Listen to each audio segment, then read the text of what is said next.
கிறிஸ்தேசுக்குள் மிகவும் அன்பாய் திறந்து கொள்ளப்பட்ட அன்பு பரிசுத்தவான்களே, சகோதர சகோதரிகளே, முதல் தரம் உங்கள் முன்பாக வந்து அவருடைய பரிசுத்தமான வார்த்தைகளை பகிர்ந்து கொள்ளும்படிக்கு, மறுபடியும் உங்கள் நேரடியாக முகமுகமாய் பார்க்கும்படிக்கு கிருபை பாராட்டின பரலோகத்தின் தேவனுக்கு நம்முடைய ஆண்டவராகிய இயேசு கிறிஸ்து மூலமாக நன்றிகளையும் ஸ்தோத்திரங்களையும் எடுத்துக்கொள்கிறேன்.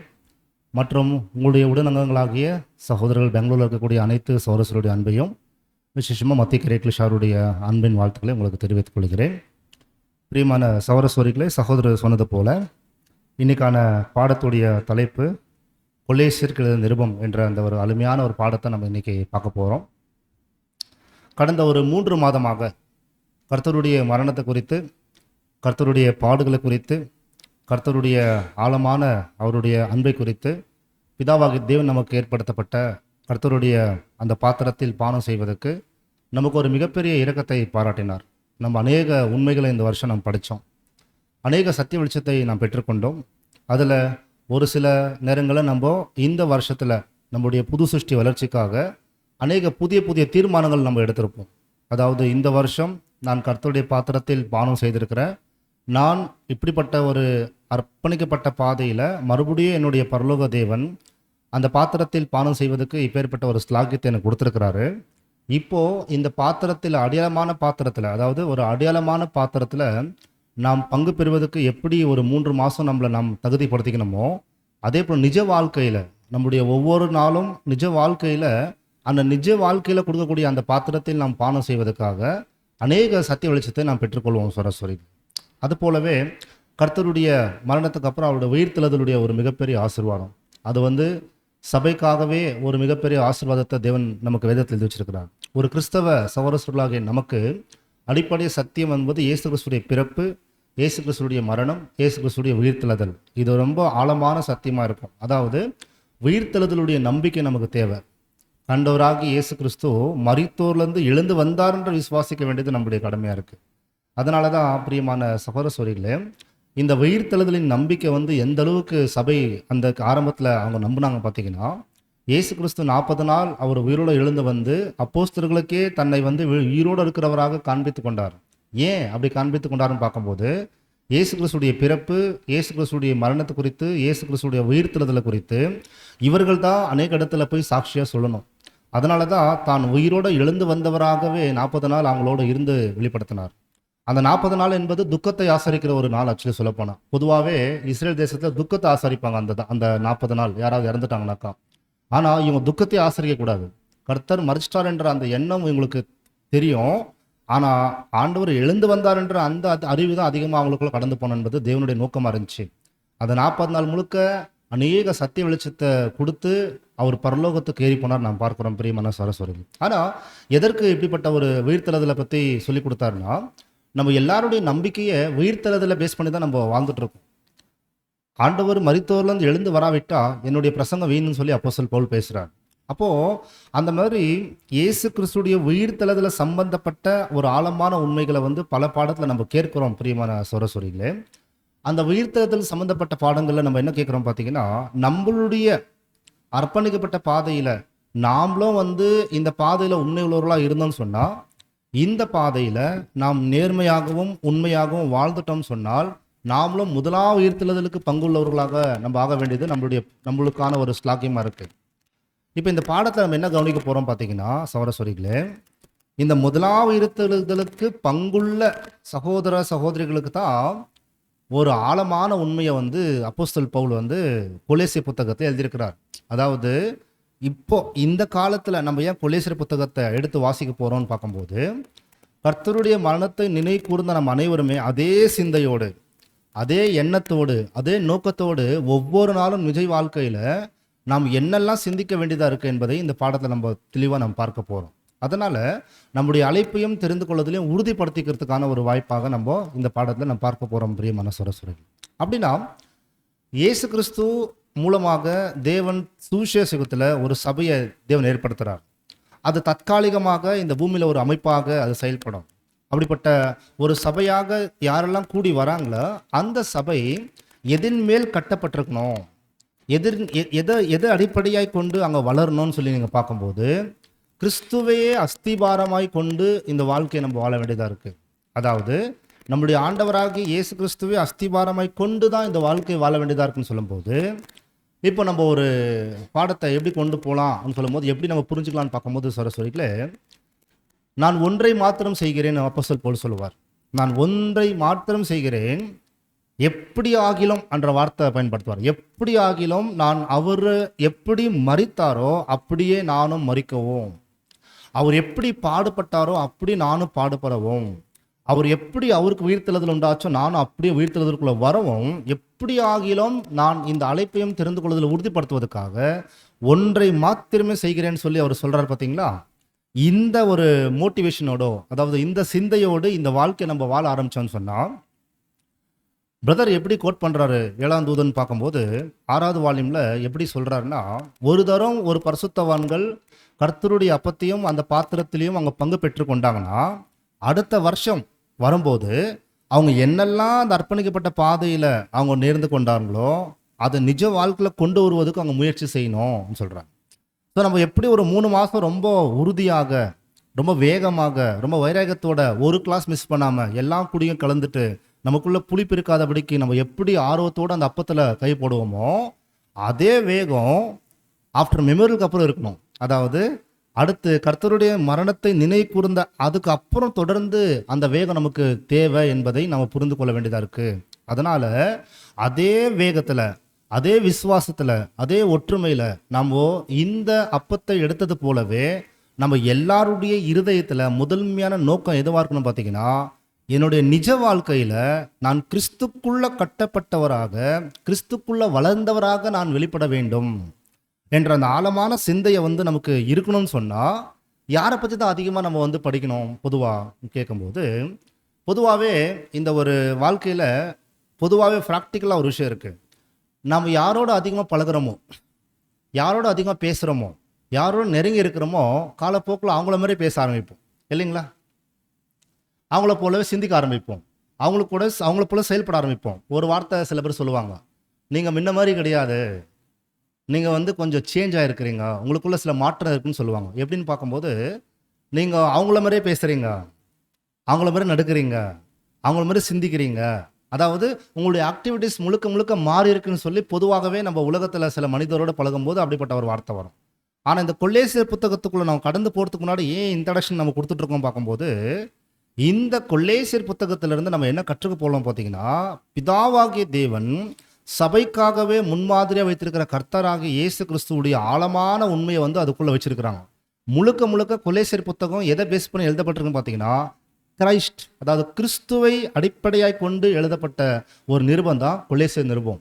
அந்த கொல்லேசியர் நிருபத்துக்குள்ளே போய் நம்ம ஆராய்ச்சி செய்துட்டு வந்தோம்னு சொன்னால், நம்முடைய வார்த்தைகள், நம்முடைய செயல்பாடுகள், நம்முடைய பலியின் ஜீவங்கள், நம்முடைய ஒவ்வொரு அர்ப்பணிக்கப்பட்ட பாதையில் நம்ம என்னெல்லாம் நிறைவேற்ற போகிறோம் அது அத்தனையும் கிறிஸ்துவை முன்னாக வைத்து நம்ம இந்த ஒரு வாழ்க்கை வாழ்வதற்காக உதவியாக இருக்கும் பிரியமான சரஸ்வரிகளே. அதனால தான் நாம் நிஜ வாழ்க்கையில் நம்ம கொடுக்கப்பட்ட அந்த பாத்திரத்தில் பானம் செய்வதற்கு இப்பேற்பட்ட கர்த்தர் இயேசுக்குள்ளே இருக்கக்கூடிய ஆழமான உண்மையை நம்ம தெரிந்து கொள்வதற்காக தான் இந்த கொல்லேசியர் புத்தகத்தை கடந்து போவோம்.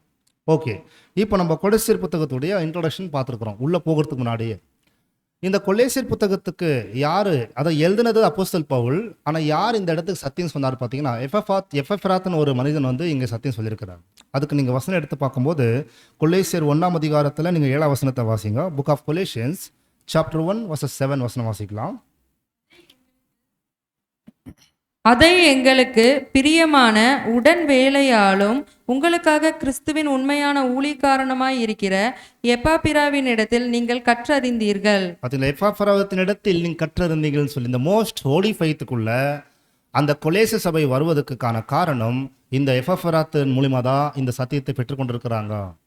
அப்போ அப்போஸ்தலன் பவுல் நேரடியாக அந்த சபைக்கு சத்தியம் சொன்னது கிடையாது. அப்போஸ்தலன் பவுலுக்கு இருக்கக்கூடிய ஒரு வாஞ்சி என்னன்னு பார்க்கும்போது சகோதரர்களே, ஒரு பரிசுத்தவான்கள் யாரிடத்துல சத்தியம் கற்றுக்கொண்டிருந்தாலும் அவர்கள் மகா பரிசுத்த விசுவாசத்துக்குள்ள வந்துட்டாங்கன்னு தெரியும் போது அங்கே அவங்களுக்கு மேன்மையான சத்தியத்தை அப்போஸ்தலன் பவுல் அவங்களுக்கு சொல்லிக் கொடுப்பாரு. அதனால தான் இந்த கொல்லேசிய சபைக்குள்ள ஏகப்பட்ட ஒரு மிகப்பெரிய புதிய சிருஷ்டிக்கான ஒரு ஆலோசனைகள் கர்த்தர் பற்றி, கர்த்தருடைய ஆழமான உண்மை பற்றி அங்கே சொல்லப்பட்டிருக்குது. அதனால பிரியமான சகோதரர்களே, இந்த கொல்லேசியர் புத்தகத்தை யாராவது ஒருவேளை பைபிள் ஸ்காலர்ஸ் அதாவது மிகப்பெரிய பைபிள் காலேஜில் டீச் பண்ணக்கூடிய பைபிள் ஸ்காலர்ஸ் யாராவது இருந்தாங்கன்னா அவங்க ஒருவேளை ஒரே சிந்தையோடு இந்த கொலேசியர் புத்தகம் படித்தாங்கன்னா ட்ரினிட்டி கொள்கையை அவங்க தவிர்த்துக்குவாங்க.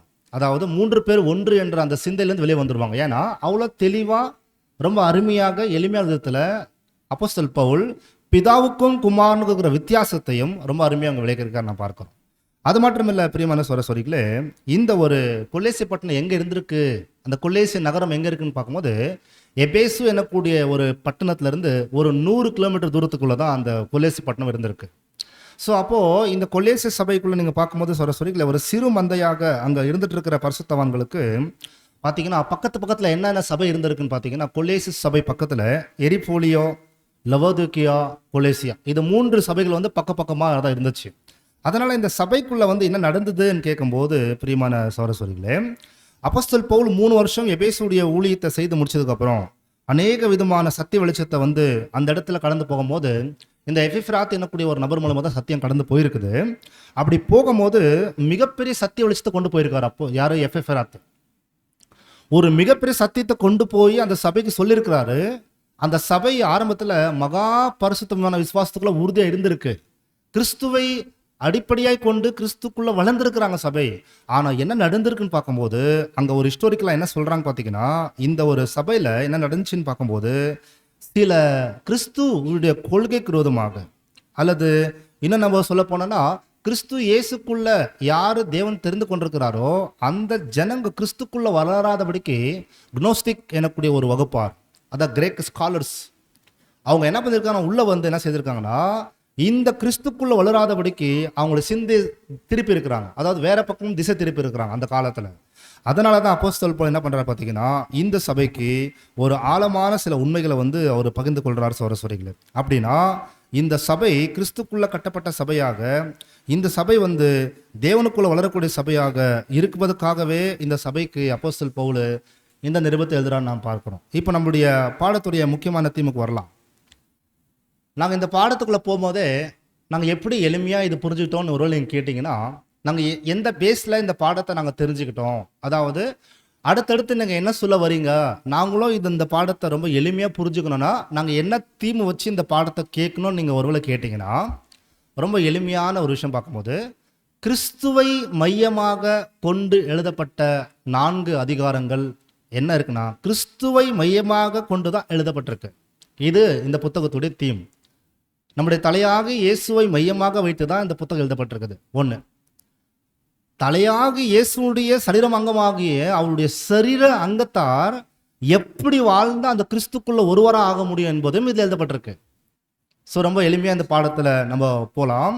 தலையாக இயேசு பற்றி எழுதப்பட்டிருக்குது இந்த 4 அதிகாரத்தில்.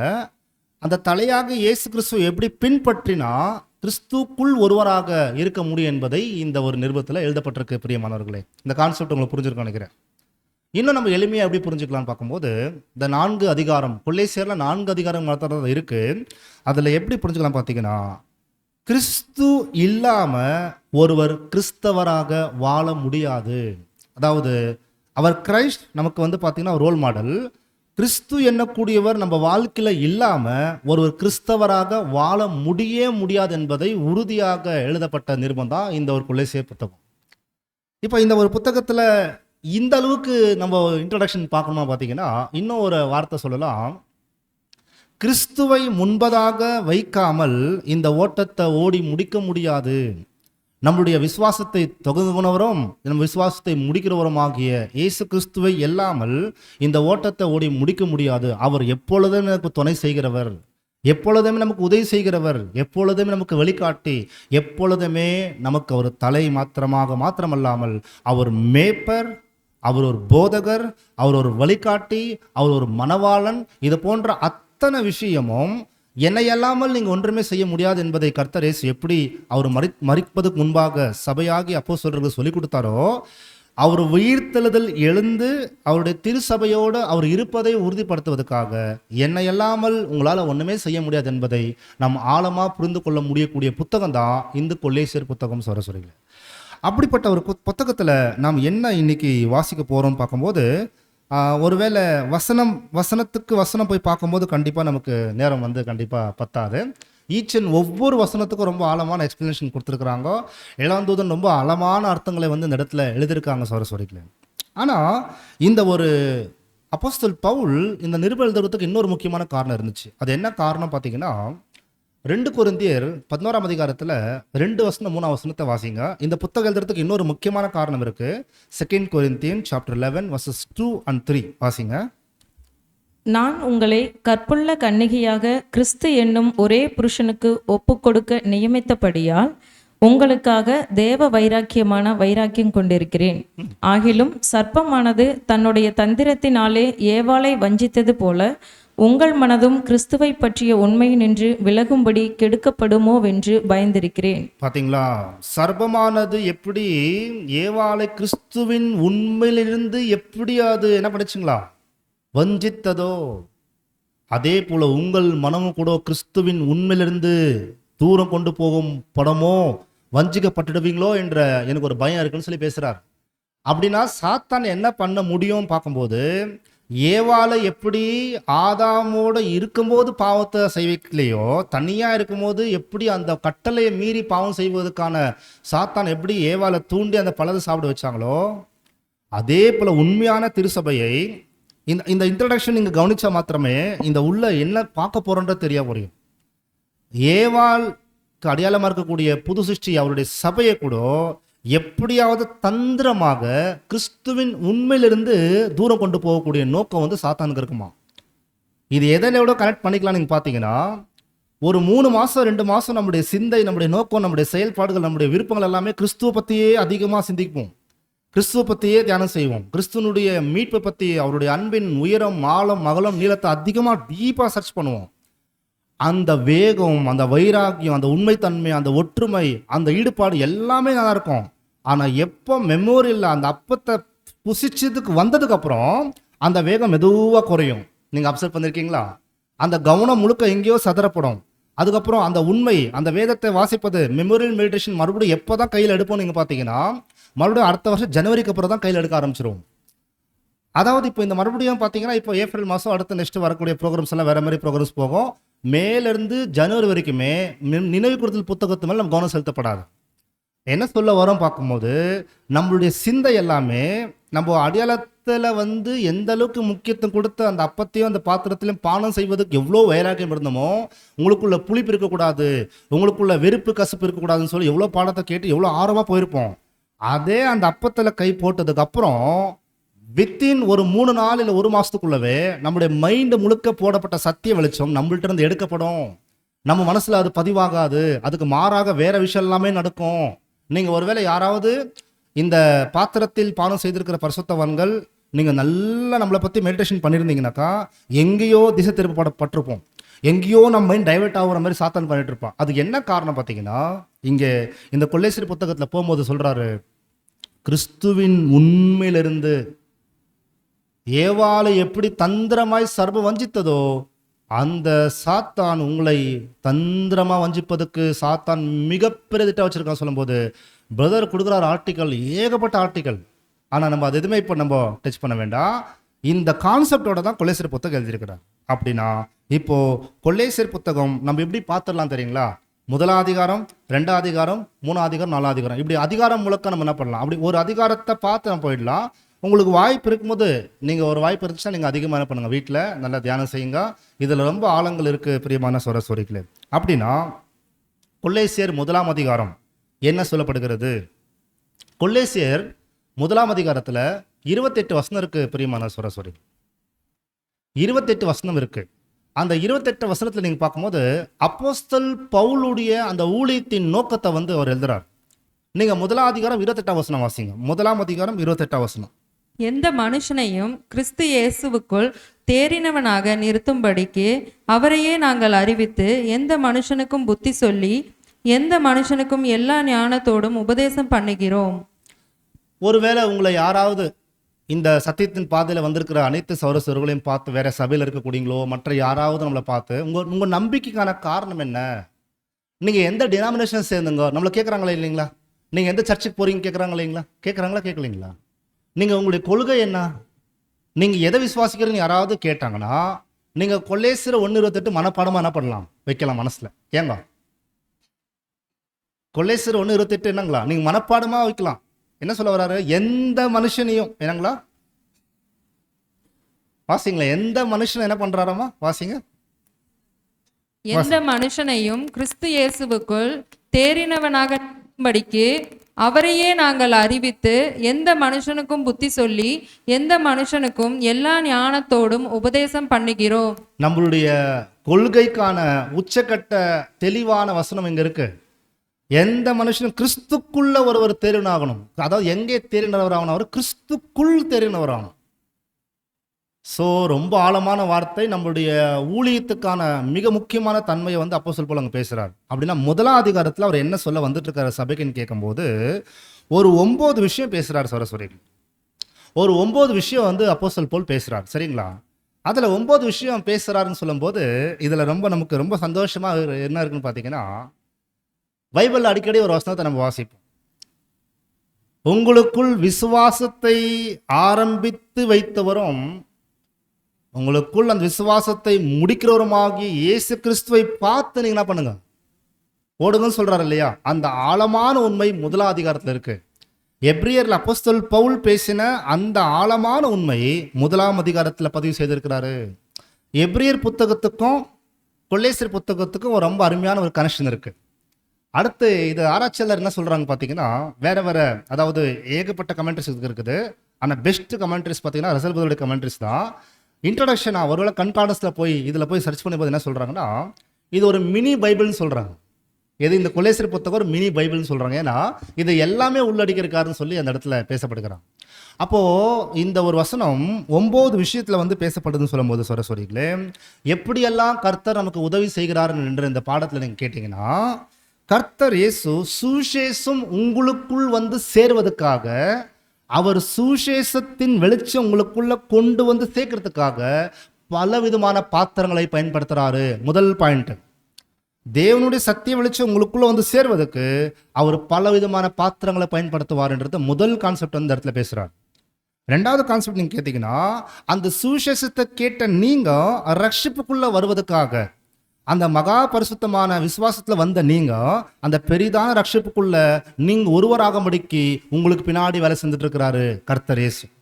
மூன்றாவது, இந்த 3வது விஷயம் தான் நம்ம நல்லா கவனிக்கணும். இந்த 3வது விஷயம் கவனிச்சோன்னா நம்ம ரொம்ப தெளிவா இந்த பாடத்துக்குள்ள போகலாம். 3வது விஷயம் என்ன பார்த்தீங்கன்னா, கொல்லேசியர்ல 1ஆம் அதிகாரத்துல அங்க சொல்லக்கூடிய வார்த்தை 15-16 நம்ம எல்லாருக்குமே பரிச்சயமான வசனம். இந்த வசனம் என்ன வசனம்னா, தேவனுடைய அதர்சனமான அவருடைய தேவனுடைய முதல் பிறனகுமாரன் கர்த்தர் இயேசு பற்றி சொல்லும்போது அவரால் சகலத்தை உண்டாக்கியிருக்காரு வசனம் இருக்கு.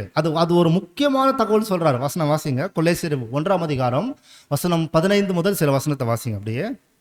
அவர் அதரிசனமான தேவனுடைய தற்சுரூபமும் சர்வ சிருஷ்டிக்கும் முந்தின பேருமானவர். ஏனென்றால் அவருக்குள் சகலமும் சிருஷ்டிக்கப்பட்டது, பரலோகத்தில் உள்ளவைகளும் பூலோகத்தில் உள்ளவைகளும் ஆகிய காணப்படுகிறவைகளும் காணப்படாதவைகளும் ஆகிய சகல வஸ்துக்களும், சிங்காசனங்கள் ஆனாலும் கர்த்தத்துவங்கள் ஆனாலும் துரைத்தனங்கள் ஆனாலும் அதிகாரங்கள் ஆனாலும் சகலமும் அவரை கொண்டும் அவருக்கென்றும் சிருஷ்டிக்கப்பட்டது. போதுங்க சிஸ்டர். இந்த காணப்படக்கூடிய படைப்பா இருந்தாலும் காணப்படாத படைப்பா இருந்தாலும் சகல படைப்புகளும் இயேசு கிறிஸ்துக்குள்ள உருவாக்கப்பட்டிருக்கு. நம்ம நல்லாவே தெரியும், ட்ரினிட்டி கிளாஸ்ல கேட்டிருக்கோம் இல்லைங்களா?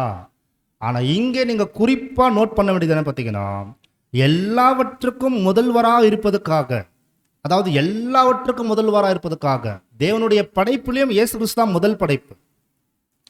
தேவன் ஏதாவது படைச்சார்னா தேவன் இயேசு கிறிஸ்து கொண்டுதான் முதல் படைப்பார். தேவன் இந்த உலகத்துல வந்து பார்த்தீங்கன்னா மீட்கும் பொருள் திட்டத்தை ஏற்படுத்தினா அந்த மீட்கும் பொருளை இயேசு கிறிஸ்து மூலமா தான் மீட்கும் பொருளை வந்து தேவன் கொடுப்பார் மனுக்குலத்துக்கு. அந்த மீட்கும் பொருள் மூலமா வரக்கூடிய ஆசீர்வாதத்தை மனுக்குலத்துக்கு கொண்டு போனான்னா அந்த மீட்கும் பொருளுடைய ஆசீர்வாதம் கூட இயேசு கிறிஸ்து மூலமா தான் கொண்டு போவார். இயேசு கிறிஸ்து மூலமா தான் முதல் படைப்பு ஒன்று படிச்சாருன்னா மறுபடியும் புதுசாக ஒரு படைச்சாருன்னா அது இயேசு கிறிஸ்து மூலம் தான் படிப்பாருன்னு சொல்லி ரொம்ப இன் டெப்த் ட்ரூத் என்ன பேசுறாருன்னு பார்த்தீங்கன்னா, நீங்க கவனிக்க வேண்டிய விஷயம் என்னன்னா, அந்த கொல்லேசியர்ல அவரை கொண்டு அப்புறம் அவரை கென்று, அது என்னங்க அவரை கொண்டுன்றது நமக்கு புரியுது, அவருக்கு என்றுன்னு சொல்லி புரியும்போது இந்த வசனத்தை ரொம்ப இன் டெப்தா போயிருக்காரு. அதாவது சகலத்தையும் தேவன் அவரை கொண்டுதான் படைச்சாரு, அது உண்மை. ஆனா எதுக்காக படைச்சாரு? அத்தனை கோடிக்கணக்கான படைப்பு எதுக்கு படைச்சாரு பார்த்தீங்கன்னா, அவருக்கென்றே படைச்சாரா தேவன். அது என்ன அவரை கொண்டு அல்ல அவரை கென்றுன்னு சொல்லும்போது அவரை கொண்டு படைச்ச படைப்பு தான் சர்வலோகத்தில் இருக்கிற அத்தனை கோடிக்கணக்கான தூதர்கள், பரலோகத்தில் இருக்கிற அத்தனை விதமான, அதாவது வானத்தில் இருக்கிற அத்தனை விதமான யூனிவர்சல் படைச்சிருக்கிறாரு. பூமியில் இருக்கிற காற்று, மலை, தண்ணீர், நீர் எல்லாமே படைச்சிருக்கிறாரு. அவருடைய கடைசி படைப்பு யாருங்களா? தேவனுடைய கடைசி படைப்பு இயேசு கிறிஸ்து மூலமா யாரை படைச்சாருங்களா? இயேசு கிறிஸ்து மூலமா படைச்ச கடைசி படைப்பு யாருங்களா? அவருடைய படைப்புல ஆதாம். கரெக்டுங்களா? கரெக்ட் இல்லைங்களா சரஸ்வரிகளே? சரிதானே? ஆதாம் தான் அவருடைய கடைசி படைப்பு. அதுக்கப்புறம் ஏதாவது படைச்சாருங்களா? தேவன் அதுக்கப்புறம் படைக்கல.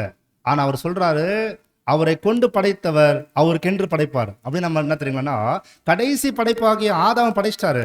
ஆதாம் அவள் பாவம் செய்ததுக்கு அப்புறம் தேவன் இலைப்பாறதுக்குள்ள கடந்து போறாரு இல்லைங்களா? 7th டே அப்பதான் ஆரம்பிக்குது. டிவைன் பிளான் ஷார்ட் இருக்கு இல்லைங்களா? ஸோ 7th டே அப்பதான் பிகின் ஆகுது. அப்போ தேவன் மறுபடியும் ஒரு புது படைப்பை படைக்க மாட்டாரு.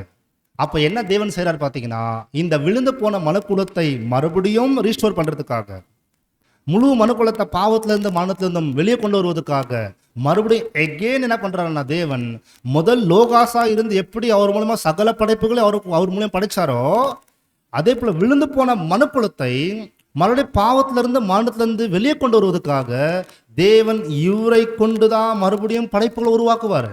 அப்படி உருவாக்கும் போது சரஸ்வரிகளே, இவருக்கென்று தான் அது எல்லாமே உருவாக்குவார்னு சொல்லும்போது, தேவன் இவரை கொண்டு உருவாக்கிட்டு வந்த சகல படைப்புகளுக்குள்ளவும் கடைசி படைப்பாகி ஆதாம் பாவத்தில் விழுந்து போனதுக்கு அப்புறம், விழுந்து போன பாவத்தில் இருக்கிற மனிதனை பாவத்திலிருந்து தூக்கி எடுத்து அவனை நீதிமானாக்கி அவனை பரிசுத்தமானாக்கி அவனை மகிமைகளை கொண்டு போய் சேர்க்கிற வேலையை தேவன் யார்கிட்ட கொடுத்துறாருன்னா, இயேசு கிறிஸ்து கையில் கொடுக்குறாரு.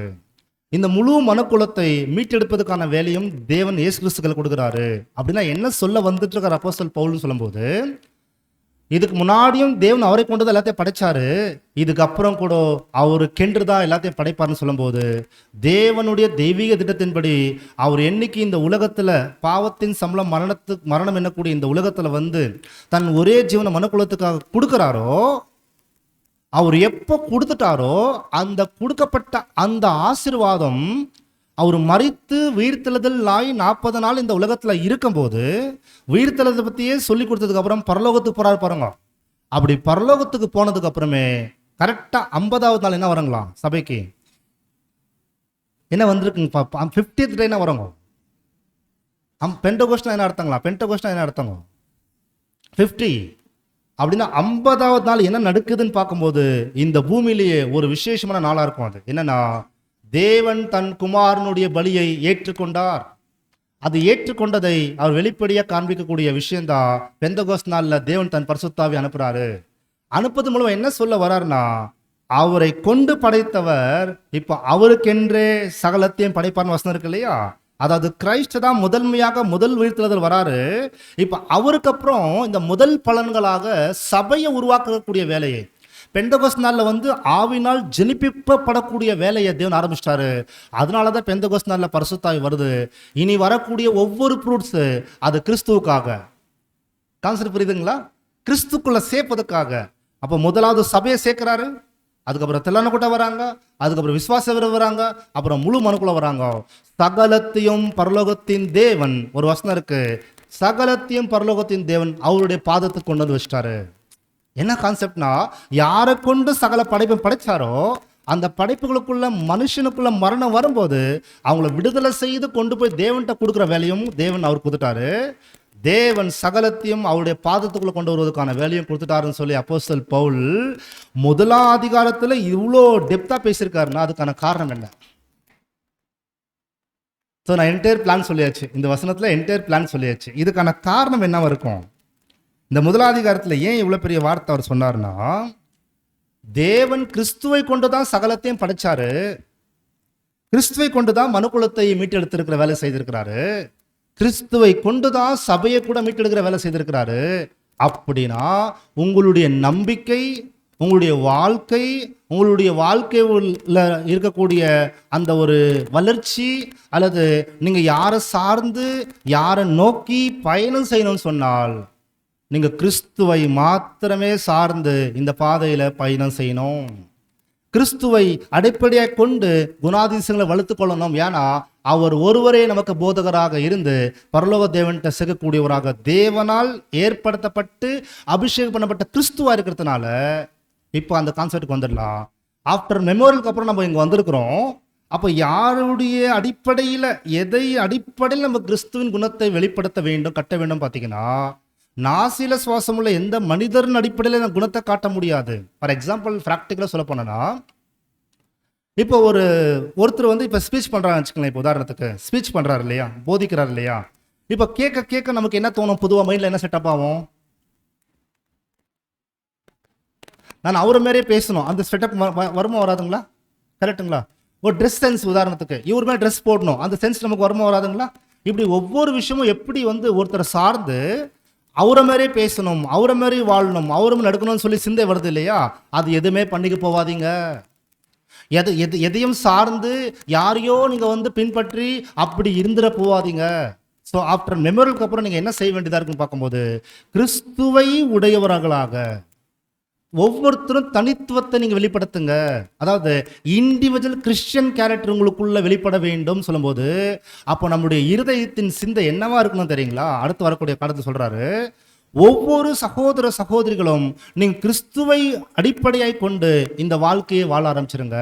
பேச்சு, கிரியைகள், சிந்தைகள், வாழ்க்கையில் எல்லா இடத்துலையும் அவரவே சார்ந்து வாழக்கூடியவர்களாக காணப்படும் என்பது தான் இந்த பாடத்துக்கான நோக்கம். சோரசோரிகளே, அதுக்கு எங்கே சொல்லப்படுதுன்னு பார்க்கும்போது, அந்த மிஸ்ட்ரி என்னன்னு பார்த்தீங்கன்னா, தேவனே சகலமும் கிறிஸ்துக்குள்ள செய்து முடிக்கிறதுக்காக இருக்கும்போது, நாம் அடிப்படையான இந்த சத்திய வெளிச்சத்துக்குள்ள வரும்போது எப்படி கிறிஸ்துக்குள்ள வளரணும்னு சொல்லும்போது, நம்ம எல்லாருக்குமே ஒரு கோல் இருக்குல்ல, ஒன்றை செய்கிறேன், அவர் போல வாழணும்னு நினைக்கும் போது, நம்ம யார் அதிகமாக சார்ந்திருக்கிறோமோ, யார் அதிகமாக யோசிக்கிறோமோ அவங்கள போலவே பேச முடியும், அவங்கள போலவே வாழ முடியும் என்றதுக்கான ஒரு ஆழமான வார்த்தை எங்கே சொல்கிறாருன்னா, மன்னா புத்தகத்தில் செப்டம்பர் 17 மன்னா, அதில் கொலேசியர் 1:27 ஆழமான விஷயம் அங்கே இருக்குது.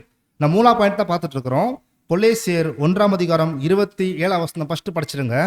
அதற்கப்புறம் அந்த மன்னாவை எடுத்து நீங்கள் வாசிங்க சரஸ்வதி.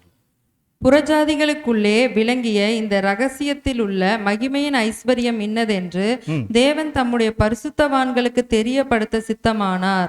கிறிஸ்துவானவர் மகிமையின் நம்பிக்கையாக உங்களுக்குள் இருப்பதே அந்த ரகசியம். இதுதாங்க அப்போஸ்தலன் பவுல் 1 எழுதுனதுக்கான காரணம் எங்க சொல்றார். கிறிஸ்துவானவர் மகிமையின் நம்பிக்கையாக உங்களுக்குள் இருப்பதே அந்த ரகசியம். அதனால சொல்ற, கிறிஸ்துவின் உண்மையிலிருந்து உங்களை பிரிச்சிடக்கூடாது, அந்த வஞ்சனை உங்களுக்குள்ள வந்துடக்கூடாதுக்கான காரணம் என்ன சொன்னார்னா, மகிமையின் நம்பிக்கையான கிறிஸ்துவானவர் உங்களுக்குள், இந்த வார்த்தை பாருங்க, உங்களுக்குள் இருப்பதே அந்த ரகசியம். இந்த மிஸ்ட்ரி நான் பார்க்கும்போது, கிரைஸ்ட் நமக்கு வெளியே இல்லை, கூட இல்லை, உங்களுக்குள் இருப்பதுனா ஒவ்வொரு புது சிருஷ்டியின் அஸ்திபாரம் கிறிஸ்து. ஒரு புது சிருஷ்டியின் அஸ்திபாரம் கிறிஸ்து என்றால், அந்த அஸ்திபாரம் போலவே நம்ம வந்து கட்டடத்துக்குள்ள கட்டப்படக்கூடிய கற்களாக இருக்கணும்னு சொல்லும்போது, இனி நம்ம இந்த பாடம் முடிச்சுட்டு எப்படி மைண்ட் கொண்டு போகலாம் பார்த்தீங்கன்னா, இனி நான் வாழ்ந்தாலும் பேசினாலும் நான் எடுக்கக்கூடிய முடிவுகள், என்னுடைய ஒவ்வொரு அசைவுகள் எனக்கு முன்மாதிரியாக இருக்கக்கூடிய இயேசு கிறிஸ்து போல தான் இருக்கும். அந்த சிந்தை தான் ஆக்சுவலி அவரை போல சிந்திக்கிற சிந்தை தான் எங்கே கொண்டு போய் சேர்க்கும்? கிறிஸ்துக்குள்ள போட்டு கொண்டு சேர்க்கும். அதற்கு யாரையே நம்ம சார்ந்திருக்க வேண்டியதாக இருக்குன்னு பார்க்கும்போது, இந்த கொலேசியர் புத்தகம் சொல்றாங்க, கொலேசியர் 1:27 நீங்கள் வசனத்தை இப்போ மன்னாவா வழியாக நீங்கள் வாசிச்சிடலாம். தேவனுடைய பிள்ளைகள் ஒவ்வொருவரும் உண்மையான கிறிஸ்தவ குணலட்சணங்கள் தங்களில் காணப்படும்படி விளங்க வேண்டும். இவர்கள் பூரணமாக சத்திய வசனத்தினால் தங்களை சுத்திகரித்து பரிசுத்தமுள்ளவர்களாக காத்து கொள்ள வேண்டும்.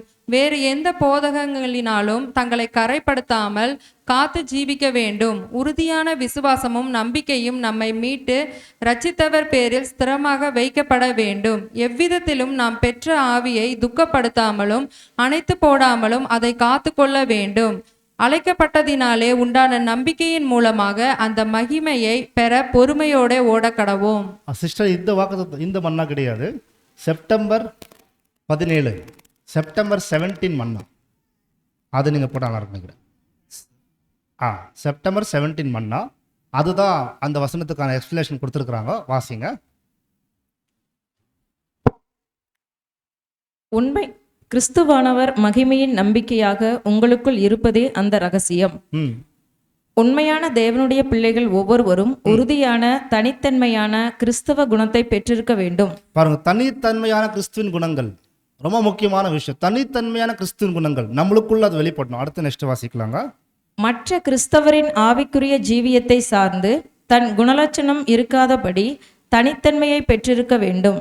சத்திய வசனத்திலிருந்து உண்மை கிறிஸ்தவர்களால் வெளிப்படுத்தப்பட்டதும் வாழ்ந்து காண்பித்ததுமான சத்திய போதனைகளை அடைந்து அதன் கொள்கைகளை கடைபிடிக்க வேண்டும். இவ்வாறு கடைபிடிப்பதன் மூலம் ஆவிக்குரிய தனித்தன்மையோடு தேறின குணலட்சணத்தை அடைய முடியும். ஒவ்வொருவருடைய ஆவிக்குரிய தனித்தன்மையும் தீர்மானமும் உறுதியானதும் எதிலும் நல்லதையே காண்கிறதாக இருக்க வேண்டும். நாம் குணாதிசயத்தில் முழுமை அடைவதற்கு நமக்கு புத்துணர்வு ஊட்டி முன்னேற காரணமாயிருந்த நேச சகோதர சகோதரிகளின் ஆவிக்குரிய ஜீவியம் பின்னாளில் விழுகைக்குள் சென்றிருந்த போதிலும் இவ்வாறு நடைபெறும் சாத்திய கூறுகள் உண்டு என்று அப்போஸ்தலர் காண்பித்திருக்கிறார். நாம் எபிரேயர் 6ஆம் அதிகாரம் 4ஆம் வசனம் முதல் 6ஆம் வசனம் வரை, கலாத்தியர் 1ஆம் அதிகாரம் 8ஆம் வசனம், நாம் தொடர்ந்து ஜீவித்திருப்பவர்களாகவும் சத்திய ஆவிக்கு பொருத்தமாகவும் நம்மை நிலைநிறுத்த முடியும். Thank you sister. அப்போ ஒவ்வொருத்தரும் தனியான ஒரு கிறிஸ்துவின் குணாதிசயம் வளர்த்திருக்க வேண்டும். ஆனால் அது யாரை சார்ந்து இருக்கக்கூடாதுங்களா? கவனிச்சுங்களா? அது யாரை சார்ந்து இருக்கக்கூடாது? இன்னொரு சகோதர சகோதரி சார்ந்து இருக்கக்கூடாது. காரணம் என்ன? இன்னொரு சகோதர சகோதரியை சார்ந்து இன்னொரு சகோதர சகோதரியை பார்த்து ஒருவேளை இந்த பாதையில் போனோன்னா என்ன நம்ம நடக்கும்? நமக்குள்ள சோர்வு வந்துடும். காரணம் என்னங்க? அவங்க இந்த சத்தியத்தை ஆழமாக பேசுகிறாங்க, அப்படி வாழல. அந்த சகோதர சகோதரிகள் ரொம்ப வேகமாக வளர்ந்துருப்பான்னு நினச்சோம், ஆனால் அவங்களுக்குள்ள ஏகப்பட்ட பலவீனம் இருக்குது, நாங்கள் அந்த மாதிரி வாழ முடியாதுன்னு சொல்லி மாம்சத்தில் நம்ம ஒரு சகோதர சகோதரியை பார்த்து நம்ம பலவீனத்துக்கு போகிறதுக்கு வாய்ப்பு இருக்குது. நமக்கு அப்படி தேவன் நம்ம செய்ய சொல்ல வந்திருக்கிற சத்தியத்தில் இருக்கிற ஒவ்வொரு பரிசுத்தவான்களும் இந்த அழைப்புக்குள்ள வந்திருக்குங்க. தனித்தன்மையை வெளிப்படுத்த வேண்டும். கிறிஸ்துவின் குணாதிசயம் சொல்லும் போது அவரை சார்ந்து அங்கே வெளிப்படுத்த வேண்டும். உங்களை வழிநடத்தக்கூடியவர்கள் ஒருவேளை வரக்கூடிய நாட்களில் அங்கே பலவீனத்தில் விழுந்து கூட போகலாம் என்ற ஒரு வார்த்தை அங்கே சொல்லும்போது ஆக்சுவலி ஒவ்வொருத்தரும் நம்மளுடைய எல்லாரோட இன்டென்ஷன் நோக்கம் பார்த்தீங்கன்னா அந்த கிறிஸ்துவின் குணாதிசயம் என்ற ஒரு ஆழமான வார்த்தையை நம்ம புரிஞ்சுக்க வேண்டியதாக இருக்குது. ஸோ முதலாம் அதிகாரத்தில் நம்ம என்ன இங்கே தெரிஞ்சுக்கலாம் பார்த்தீங்கன்னா, 3வது விஷயத்தில் பார்க்கும்போது கிறிஸ்துவை சார்ந்து கிறிஸ்துவின் குணாதிசயத்தை பேஸாக கொண்டு இந்த வாழ்க்கை வாழும்போது 4வது பாயிண்ட் சொல்கிறாரு, விசுவாசத்தில் வளர்வதற்காக, சபையாக ஒருமித்து வளர்வதற்காக. 5வது 6வது நீங்கள் ஜப வாழ்க்கையில் உச்சக்கட்ட அளவுக்கு இயேசு கிறிஸ்துடைய முதல் நாள் அவர் ஜபம் செய்து ஓட்டத்தை ஆரம்பித்தார். ஞானஸ்தானம் எடுத்து ஜபம் செய்கிறார். வசனம் அப்படிதான் இருக்கு. ஞானஸ்தானம் எடுத்து ஜபம் செய்து கொண்டு இருக்கையிலே பரிசுத்த வசனம் இருக்கு. கடைசி பிதாவே என் ஆவினுக்கு ஒப்புவிக்கிறேன்னு சொல்லும்போது ஜப சிந்தையோடு ஆரம்பிச்சு ஜப சிந்தையோட ஓட்ட முடிக்கிற அளவுக்கு நீங்கள் வாழ்வதற்கு அவர் தான் உதவி செய்வார். தேவனை அறிகிற அறிவின் வழியாகவே தினந்தோறும் வளர வேண்டும் என்பதை கற்றுக் கொடுப்பாரு. இதெல்லாம் முதலாவது அதிகாரத்தில் இருக்கக்கூடிய விஷயங்கள். 7வது வெளிச்சத்தின் பிள்ளைகளாக குமாரனுடைய ராஜ்யத்தில் சேர்க்கக்கூடியவராக தேவன் உங்களை தெரிந்து கொண்டார் என்பதையும்.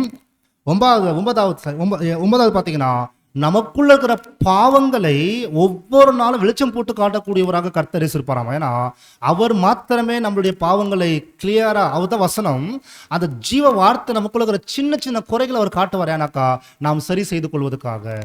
அப்போது ரொம்ப ரொம்ப ஆழமாக இந்த அதிகாரத்தில் பேசப்பட்டிருக்கு சொல்லும்போது நம்ம என்ன புரிந்து கொள்ள வேண்டியதாக இருக்குது. முதலாம் அதிகாரத்தில் பார்க்கும்போது இது எல்லாம் எப்படி வருதுன்னு பார்த்தீங்கன்னா, முதலாம் அதிகாரத்தில் நீங்கள் 10ஆம் வசனம் 16ஆம் வசனம் வாசிங்க. கொலேசியர் 1ஆம் அதிகாரம் வசனம் 10 மற்றும் 16ஆம் வசனம் வாசிங்க.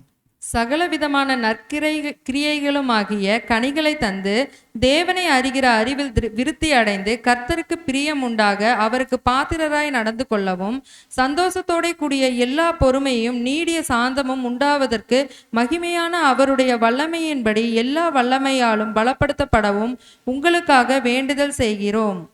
இது ரொம்ப ஆழமான ஒரு வார்த்தைகள் அப்போஸ்தலர் போல இங்க பேசுறோம். சகல விதமான தேவனை அறிகிற அறிவினால ஆவின் கனிகளை வெளிப்படுத்துவதற்காக ஏகப்பட்ட கேரக்டர் சொல்றார். இந்த எல்லா கனிகளையும் என்ன குணத்தை வெளிப்படுத்தணும் சொன்னால் ரொம்ப ரொம்ப தெளிவாக நம்ம ஒன்று செய்ய வேண்டியதாக இருக்குது. வரக்கூடிய நாட்களிலே இனி வரக்கூடிய நாட்களில் நம்ம செய்ய வேண்டியது என்னன்னு பார்த்தீங்கன்னா, தேவனை அறிகிற அறிவு தான் இந்த உலகத்தில் மிக சிறந்தது. அதை முதல் மேல் இடத்துல வைக்கணும். இப்போ அடுத்த கேள்வி, தேவன் அறிகிற அறிவு எங்கே கிடைக்கும் சரஸ்வரிகளே? தேவன் அறிகிற அறிவு எங்கே கிடைக்கும்? எங்கேயாவது வேறு எங்கேயாவது கிடைக்குமா? ஏதாவது இடத்துல போனால் கிடைக்குமா? நான் கொஞ்சம் தேவன் அறிகிற அறிவு வேணும்னு சொல்லி உலகத்தில் மிகப்பெரிய ஆக்ஸ்போர்ட் காலேஜ் இருக்குன்னு வச்சுக்கோங்களேன். உதாரணத்துக்கு இந்த திருப்பூர்லேயே மிகப்பெரிய ஒரு காலேஜ் இருக்குது. லட்சக்கணக்கு காசு கொடுத்து பசங்களை ஸ்கூலில் சேர்த்துருப்பாங்க. அப்படிப்பட்ட காலேஜில் போய் கேட்டு பாருங்க, தேவன் அறிகிற அறிவு எனக்கு வேணும் கத்தறிலாம் கேட்டால் கற்றுக் கொடுப்பாங்களா?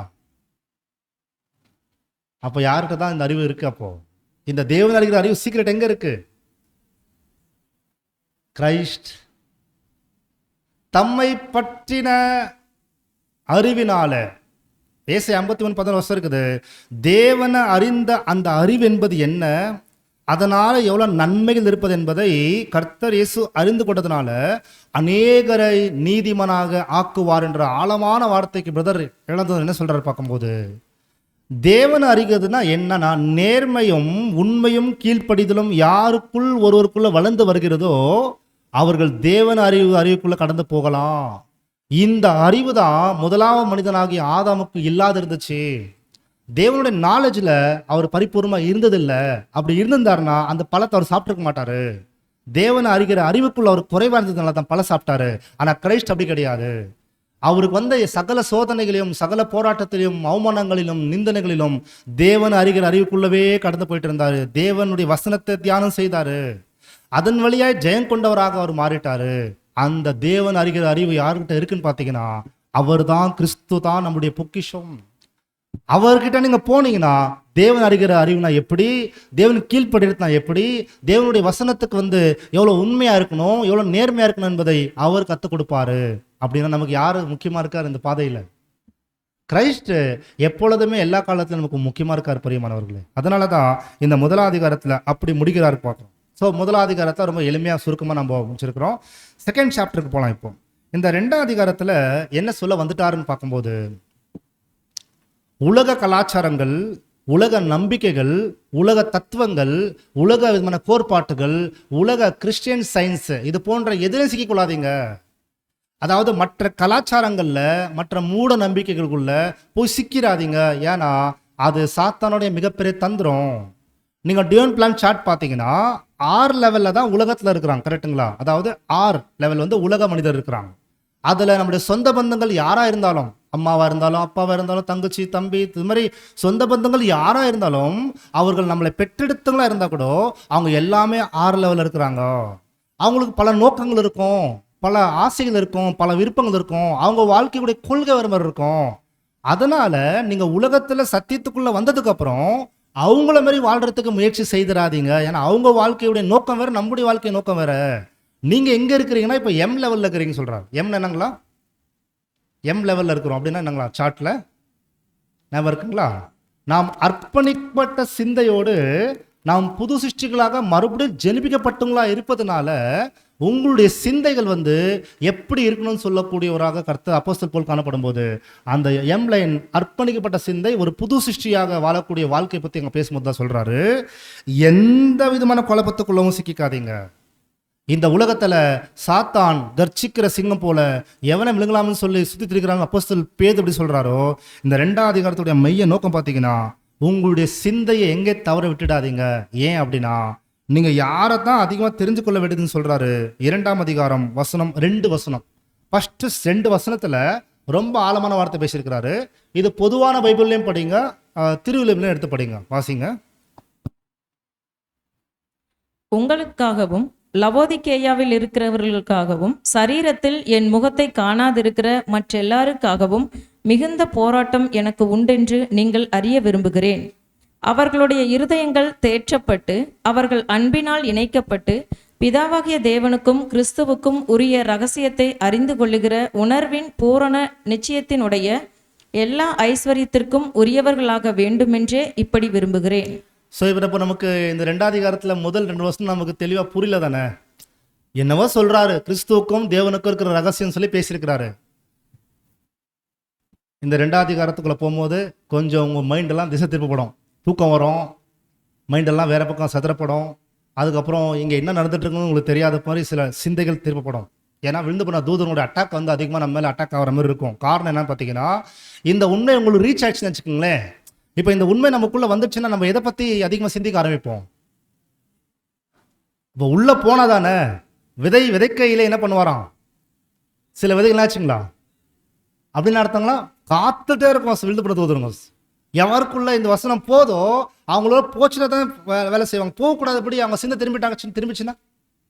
ஸோ அதனால தான் அட்வான்ஸாக நம்ம என்ன பார்க்குறோம் பார்த்தீங்கன்னா, இந்த வசனத்தில் ரொம்ப ஆழம் இருக்குது. கொலேசியர் 2 அதிகாரத்தில் 1-2 திருவிழா எடுத்து நீங்கள் வாசிங்க சிஸ்டர். ஆர்சி பைபிள் வாசிங்க.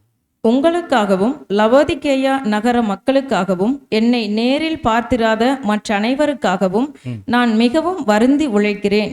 இதை நீங்கள் அறிந்து கொள்ள வேண்டுமென விரும்புகிறேன். என் உழைப்பால் உள்ளங்கள் யாவும் ஊக்கமடைந்து அனைவரும் அன்பினால் ஒன்றாக இணைக்கப்பட வேண்டும். இவ்வாறு கடவுளுடைய மறைப்பொருளாகிய கிறிஸ்துவை யாவரும் அறிந்துணர வேண்டும். அந்த அறிவுத்திறனால் உறுதியான நம்பிக்கையை அவர்கள் நிறைவாக பெற வேண்டும். இதுவே என் விருப்பம். அவ்வளோதான் வச்சுங்களா. கடவுளுடைய மறைப்பொருளாகிய கிறிஸ்துவை நீங்கள் என்ன பண்ணணுங்களா, அந்த வார்த்தை கிறிஸ்துவை நீங்கள் என்ன பண்ணுங்களா, கடவுளுடைய மறைப்பொருளாகிய கிறிஸ்துவை நீங்கள் என்ன பண்ணுங்க, அறிந்திருக்க வேண்டும் என்ற அந்த ஆழமான அர்த்தம் இங்கே வருதுன்னு சொல்லும்போது, சகல ஐஸ்வர்யத்திலையும் மிகப்பெரிய பொக்கிஷம் யார் உங்களுக்கு கொடுத்துருக்காரு தேவன் பார்த்தீங்கன்னா, கிறிஸ்து தான் அந்த ஐஸ்வர்யம் சொல்லி தெளிவாக அந்த இடத்துல பேசுகிறார். So 2nd chapter 2nd verse என்ன இருக்குன்னா, தேவனுக்கும் கிறிஸ்துக்கும் இருக்கக்கூடிய அந்த ஆழமான ரகசியம் ஒன்று இருக்கு. அந்த ரகசியத்தை புரிந்து கொள்ளுங்க, அதுதான் தேவனுடைய மிகப்பெரிய பொக்கிஷம் சொல்றார். சில நேரங்களில் நம்ம என்ன செய்வோம், ஒரு நேரங்களை பார்க்கும்போது மற்றவங்களுடைய வாழ்க்கையை நம்ம சில நேரங்கள் யோசிச்சு பார்ப்போம். அவங்க நல்லா படிச்சிருக்கிறாங்களே, நல்ல ஐஸ்வர்யமாக இருக்கிறாங்களே, நல்லா நல்ல அந்தஸ்து உள்ளவங்களா இருக்கிறாங்களே, நம்மளை ஏன் ஆண்டோடு படிச்சாருன்னு யோசிப்போம். நம்மக்கிட்ட எதுவுமே இல்லையே, இருந்தால் எல்லாம் செய்திடலாமேன்னு யோசிப்போம். ஆனால் தேவன் அப்படி நம்மள்கிட்ட எதிர்பார்க்கறது, நம்மளை எந்த நிலைமையிலேருந்து நம்மளை அழைச்சிருக்கிறாரோ அங்கேருந்து நமக்கு தேவனுக்கு என்ன உண்மையாக செய்ய முடியுமோ, உங்களுக்கு இருக்கிற கொஞ்சம் பலத்திலே நீங்கள் என்ன பண்ணுங்க, உங்களால் என்ன முடியுமோ அதை நீங்கள் செய்யுங்கன்னு சொல்கிறார். நீங்கள் எதுவுமே செய்ய முடியல, ஜெபம் செய்யுங்கன்னு சொல்கிறாரு. ஆனால் நம்மளுடைய மைண்ட் என்னென்னா, பலியின் ஜீவிதம் செய்கிறதுக்கு எங்கெங்கேயோ அலை மோதிட்டு இருக்கோம் இந்த சிந்தை. நீங்கள் ஒரு விஷயத்தை புரிஞ்சுக்குங்க, உங்கள்கிட்ட ஏற்கனவே இந்த பேசிக் கிளாஸ் கேட்டு வரும்போது, நீங்கள் ஞானஸ்தானம் எடுத்து இந்த பாதைக்குள்ளே வரும்போது, ஏற்கனவே உங்களை ஒரு மிகப்பெரிய ஐஸ்வர்யவனாக நான் மாற்றி ஆச்சு. இந்த உலகத்தில் இருக்கிற அத்தனை கோடிக்கணக்கான மனிதர்களை காட்டிலும் உலகத்தில் மிக சிறந்த டாப் 10 பில்லியனர்ஸ் சொல்கிறாங்க பார்த்தீங்களா, மிக கோடீஸ்வரர் இருக்கிறாங்க பாருங்க, அவங்க எல்லார காட்டிலும் உங்களை பெரிய ஒரு கோடீஸ்வரர் நான் மாற்றி ஆச்சு, உங்களுக்கு தெரியுமான்னு கேட்குறாரு அப்போஸ்தலன் பவுல். உலகத்தில் மிக சிறந்த ரிச்சஸ்ட் பர்சன் நீங்கள் தான் சொல்கிறாரு. ஏன்னா தேவனுடைய மறைப்பொருளாகிய அவருடைய குமாரனாகிய இயேசு கிறிஸ்து அவரையும் தேவனையும் அறிந்து கொள்ளக்கூடிய அந்த அறிவை உங்களுக்கு கொடுத்து, அந்த இயேசுவே அந்த பொக்கிஷமாக உங்கள்கிட்ட கொடுத்துட்டாருன்னு சொல்லிட்டு இருக்காரு அந்த இடத்துல. நம்மளுக்கிட்டே அந்த பொக்கிஷை வச்சுட்டு நம்ம என்ன பண்ணுறோம், சில நேரங்களில் சோகமாக ரொம்ப சோர்வாக யோசிச்சுருப்போம். கிறிஸ்து என்னக்கூடிய அந்த பொக்கிஷத்தை கொடுத்துருக்காரு இல்லைங்களா. அப்படின்னா இங்கே நம்ம என்ன பார்க்குறோன்னா, அந்த தேவன் அறிகிற அறிவு, இயேசு கிறிஸ்து அறிகிற அறிவுக்குள்ளே யார் ஒருத்தர் கடந்து போகிறாங்களோ அவர்களையே மையமாய் கொண்டு இந்த வாழ்க்கை வாழ முடியும். காண முடியாத தேவன் பரலோகத்தில் இருக்கிறாரு, இப்போ காண முடியாத இயேசு கிறிஸ்து பரலோகத்தில் இருக்கிறாரு. அவங்க 2 பேருடைய பிரதிநிதிகளாக உலகத்தில் நம்ம வாழ முடியும் என்பதை இந்த அதிகாரத்தில் தெளிவாக சொல்லப்படுகிறது. அப்போ இந்த 2வது அதிகாரத்தில் இந்த மிஸ்ட்ரி என்னன்னு பார்த்தீங்கன்னா, 240 கோடி கிறிஸ்துவங்களுக்கு தெரியாத ரகசியங்க. ஆக்சுவலி இது மிகப்பெரிய பைபிள் ஸ்காலருக்கு தெரியாத ரகசியம் என்னன்னா, தேவன் வேற இயேசு வேற என்ற வித்தியாசம் அவங்களுக்கு தெரியல. தேவனுடைய ஒரே பிரணகுமாரன் தான் தேவனுடைய முதல் படைப்புன்னு அவங்களுக்கு தெரியல. அந்த முதல் படைப்பு ஒரு பேர் இருக்கு, இயேசு கிறிஸ்து. அதாவது இங்கே இயேசு வேற கிறிஸ்து வேற கிடையாது. அதாவது இந்த கான்செப்ட் இன்னும் எளிமையாக சொல்கிறேன். தேவன் எப்படி பார்க்கறதுக்கு கிடையாதுன்னு பார்த்தீங்கன்னா, அவருடைய திருசபையையும் இயேசு கிறிஸ்துவையும் வேற வேற அவர் பார்க்கறதுக்கு கிடையாது. தலையாகிய இயேசுவையும் சரீரமாகிய சபையும் அவர் ஒரே பாடியாக பார்க்குறாரு. தலையாகிய இயேசு சரீரமாகிய சபைன்னு சொல்லும்போது, ஒரே குமாரனை அவர் உபத்திரத்தின் மூலமாக மகிமைகளை கொண்டு போகும்போது அவர் என்ன யோசிச்சாரோ, அநேக பிள்ளைகளை முதல் பிறனவர்கள் ஆகும்படிக்கு தேவன் திட்டம் போட்டாராமா. அப்போ அவர் என்ன சொல்ல வர்றாருன்னா, உங்களுக்கு ஒரு ஐஸ்வர்யத்தை தெரிஞ்சுக்குங்க, நீங்கள் தலையாகி இயேசு கிறிஸ்துல இணைக்கப்படுவதற்காக தான் இந்த அழைப்புக்குள்ள வந்திருக்கிறீங்க. அந்த தலையை பற்றி கொள்ளுங்கள், தலையை நீங்கள் உறுதியாக பிடிச்சிக்குங்க. அப்போ நீங்கள் செய்யக்கூடிய பலியின் ஜீவியங்கள், நீங்கள் செய்யக்கூடிய அர்ப்பணிக்கப்பட்ட பாதையில் நீங்கள் என்னெல்லாம் சத்தியத்துக்காகவும் சகோதரங்களுக்காகவும் பலி செலுத்துறீங்களோ அதை எதையும் என்ன பண்ணுறது, தேவன் தனித்தனி நபராக பார்க்கறதுல ஒவ்வொருத்தரையும் கிறிஸ்துவாக பார்க்குறாருன்னு சொல்லி ஆழமான அர்த்தத்தை இந்த இடத்துல பேசுகிறார். ரொம்ப எளிமையாக இந்த பாடத்தை புரிஞ்சுக்கிறேன்னா, ஒவ்வொரு சகோதர சகோதரிகளையும் கிறிஸ்துவா பார்க்குறாருங்களாமா. நம்ம செய்யக்கூடிய ஒரு பலியின் ஜீவியத்தை என் மகன் கிறிஸ்து சேர்த்துருக்கான்னு பார்க்குறாராமா. 6வது வால்யூமில் 11வது பாடத்தில் புது சிருஷ்டி பஸ்கான்ற தலைப்பில் ரொம்ப ஆழமாக பேசியிருக்கிறாரு. ஒவ்வொரு பரிசுத்தவான் எடுக்கிற பலியின் ஜீவியங்களை நீங்கள் பாதம் கழுவக்கூடிய வேலைகளை செய்யும்போது எந்த வேலை செய்தாலும் அந்த பலியின் ஜீவியத்தை குமாரன் கிறிஸ்துவ போலவே அவர் அந்த பலியின் ஜீவியத்தை ஏற்றுக்கொள்கிறார் என்ற ஆழமான வார்த்தை பேசும்போது சொல்கிறாரு. இதுதான் இந்த ஆழமான ரகசியத்தில் இருக்கும்போது நீங்கள் பண்டிகைகளையும் கலாச்சாரங்களையும் ஓய்வு நாளையும் சபத்து குறித்தும் மற்ற நாளை குறித்தும் உங்களை யாராவது கேட்டாங்கன்னா அதுக்கு முக்கியத்துவம் கொடுத்துடாதீங்க. அவைகளின் பொருள் யாருங்களா? கிறிஸ்துவை அவைகளின் பொருள். அந்த கிறிஸ்துவை மையமாக தான் பழைய ஏற்பாட்டில் கூடார பண்டிகை வந்துச்சு, பஸ்கா பண்டிகை வந்துச்சு, அப்புறம் ஆசரிப்பு கூடார பண்டிகை வந்துச்சு, பாவ நிவாரண பலி பண்டிகை வந்துச்சு. அந்த தலையாகி இயேசுவின் பலி முடிஞ்சது. இப்போ சரீரமாகி சபையின் பலியை நீங்கள் நிறைவேற்றி முடியுங்கன்றது தான் 2வது அதிகாரத்தில் இருக்கிற ஆழமான விஷயம். இந்த 2nd சாப்டருக்குள்ள இருக்கக்கூடிய ஆழமான உண்மை அங்கே சொல்லப்படும் போது இப்போ அடுத்த ஒரு கேள்வி. இந்த 2வது அதிகாரத்தை நான் ரொம்ப எளிமையாக புரிஞ்சுக்கணும், நாங்கள் என்ன பண்ணலான்னு கேட்டிங்கன்னா 6th verse மனப்பாடமாக வச்சுக்கலாம். எப்படி கொலேசியர் 1வது அதிகாரம் 27 வசனம் நம்ம அவரையே மையமாய் கொண்டு வாழணும்னு பார்த்தோம் இல்லைங்களா? 2வது அதிகாரம் 6 வசனத்தை அவர் மையமாக வச்சுக்கலாம். இந்த பாடத்தில் என்ன சொல்லப்படுது? 2வது அதிகாரம் 6 வசனம் வாசிங்க. ஆகையால் நீங்கள் கர்த்தராகிய கிறிஸ்து இயேசுவை ஏற்றுக்கொண்டபடியே அவருக்குள் வேர் கொண்டவர்களாகவும் அவர் மேல் கட்டப்பட்டவர்களாகவும் அவருக்குள் நடந்து கொண்டு. ரொம்ப டைம் நம்ம பைபிள் படிச்சிருப்போம் சொல்றீங்களே, அநேக தரம் வேதத்தை வாசிப்போம். ஆனால் இந்த இடத்துல சொல்லக்கூடிய 3 வார்த்தை அங்கே பதிவு செய்யப்பட்டிருக்கு. முதலாவது நீங்கள் பார்க்கும்போது, ஆதலால் நீங்கள் கிறிஸ்துவை என்ன பண்ணுங்களா? அவருக்குள் நீங்கள் என்ன பண்ணணும்? அது தமிழில் அந்த வார்த்தை நீங்கள் ரிப்பீட் பண்ண முடியுங்களா? கர்த்தருக்குள் நீங்கள் என்ன பண்ணணும்? என்ன சொல்லுதுங்களா? முதலாவது அவருக்குள் வேறு கொள்ளணும். 2வது என்னங்க?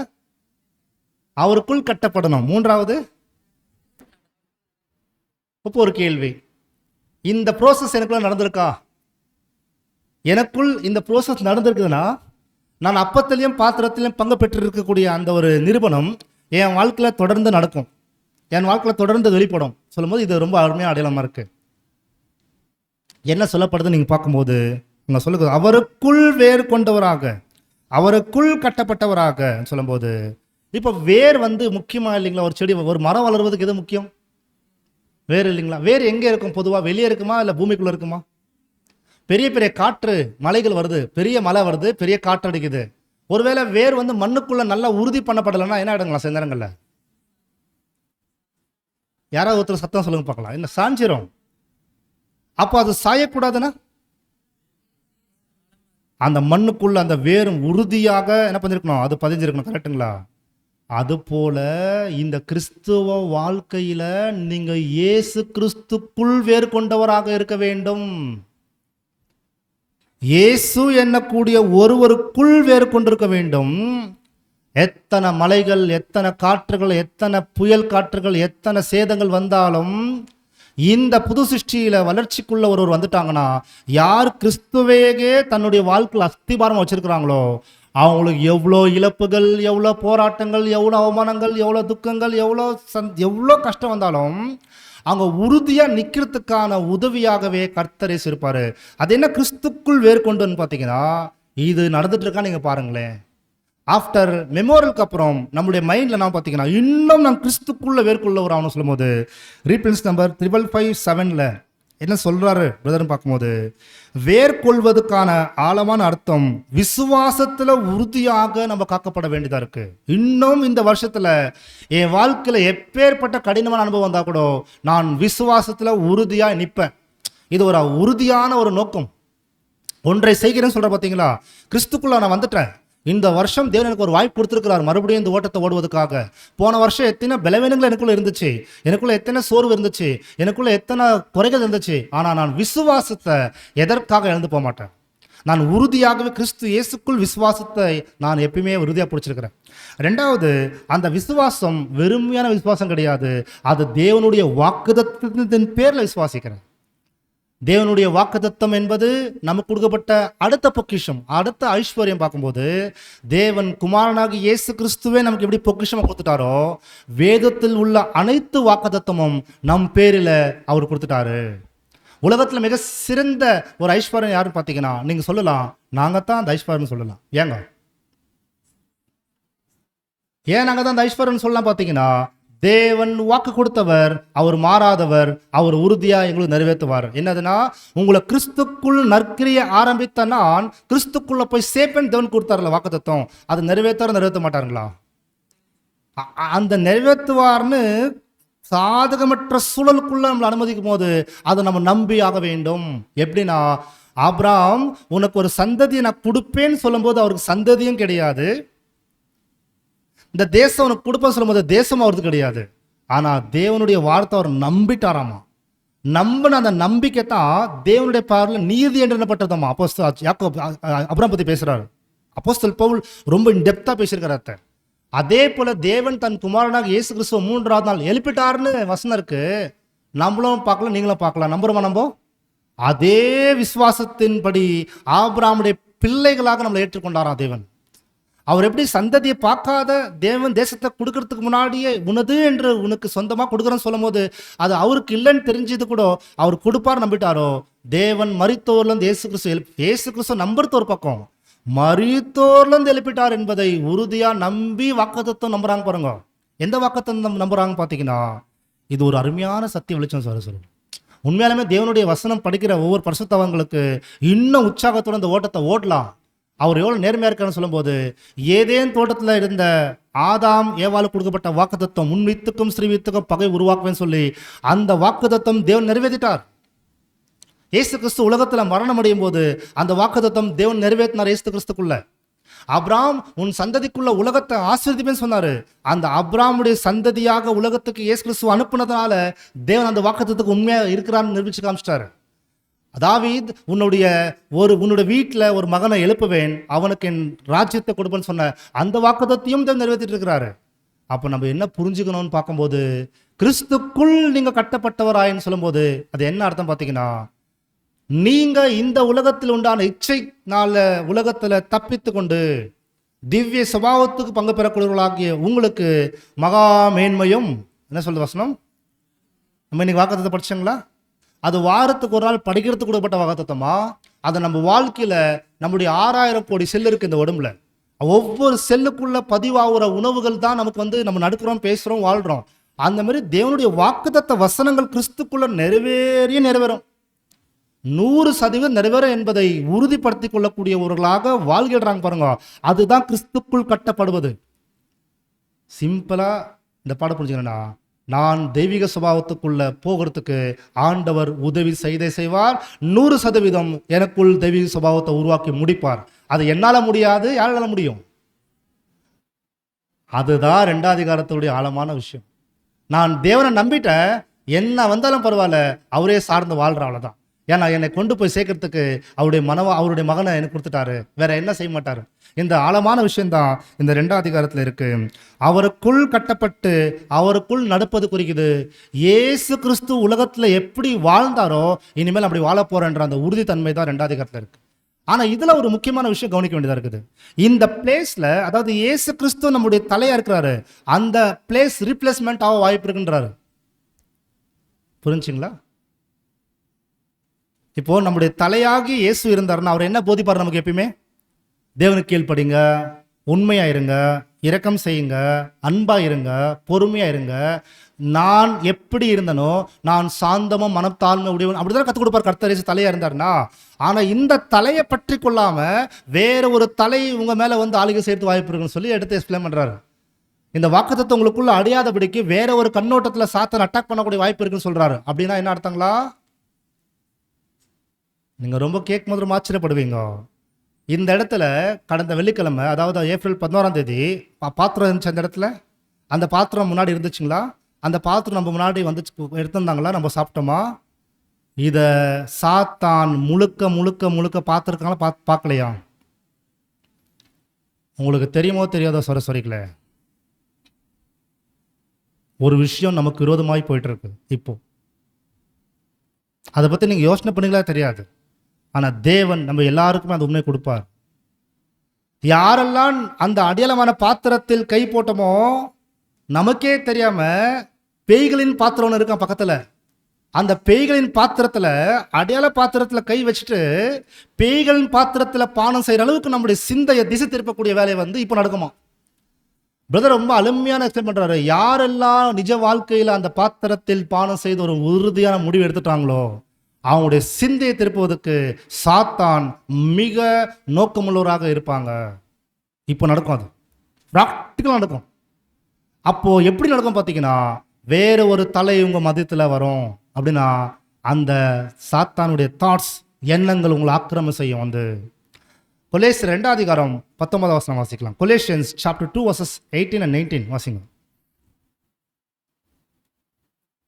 கணுக்களாலும் கட்டுகளாலும் உதவி பெற்று இணைக்கப்பட்டு தேவ வளர்ச்சியாய் வளர்ந்தேறுகிற சரீரம் முழுவதையும் ஆதரிக்கிற தலையை பற்றி கொள்ளாமல் மாயமான தாழ்மையிலும் தேவதூதர்களுக்கு செய்யும் ஆராதனையிலும் விருப்பமுற்று காணாதவைகளிலே துணிவாய் நுழைந்து தன் மாம்ச சிந்தையினாலே வீணாய் இருமாப்பு கொண்டிருக்கிற எவனும் உங்கள் பந்தய பொருளை நீங்கள் இழந்து போகும்படி உங்களை வஞ்சியாதிருக்க பாருங்கள். உங்கள் பந்தய பொருளை நீங்க வந்து எழுந்து போகும்படிக்கு நீங்க வஞ்சியாத இராதபடிக்கு எச்சரிக்கையா இருங்க. உங்களுடைய தலையாகி இயேசு, என்னுடைய தலையாகி இயேசு கிறிஸ்து நம்மளை ஆளுகை செய்யாதபடிக்கு வேற ஒரு திசையில நாம் நடத்தப்படுவதற்கான வாய்ப்பு உண்டு. அது யாருக்கிட்டேயும் உங்களுடைய கிரீடத்தை கொடுத்துடாதீங்க. ரொம்ப ஆழம், ஆனால் நமக்கு நேரம் இல்லாதனால நம்ம சுருக்கமாக இதுக்குள்ள போகிறோம். அப்படின்னா என்னன்னு பார்த்தீங்கன்னா, இந்த பிரைனில், இந்த சிந்தையில் வேற ஒரு தாட்ஸ் எல்லாம் வந்து நிரப்பப்படுமா. இது அப்போஸ்தலன் பவுல் எப்படி சொல்றாரு பார்த்தீங்கன்னா, உங்கள் பாத்திரத்தில் பக்கத்தில் பேய்களின் பாத்திரம் இருக்கு. 3 மாதம் எவ்வளோ வைராக்கியத்தோட உபவாசம் பண்ணி அந்த பாத்திரத்தில் கை போடணும்னு வைராக்கியமாக நீங்கள் என்ன அப்பத்தை எடுத்துக்கொண்டீங்களோ, என்ன பாத்திரத்தில் பானம் பண்ணீங்களோ, பக்கத்தில் இன்னொரு பாத்திரம் இருக்குது. அது கண்டுபிடிச்சிருக்க மாட்டோம் நம்ம. நான் சொல்கிறது இந்த டேபிள் இருந்துச்சு, அதை பற்றி சொல்ல வரல. இப்போ இன்னொரு பாத்திரத்தை சாத்தான் சிந்தையில் கொண்டு வரக்கூடியவர்களாக காணப்படும் போது 1 கொரிந்தியர் 10 அதிகாரம் 21 22 1 கொரிந்தியர் 10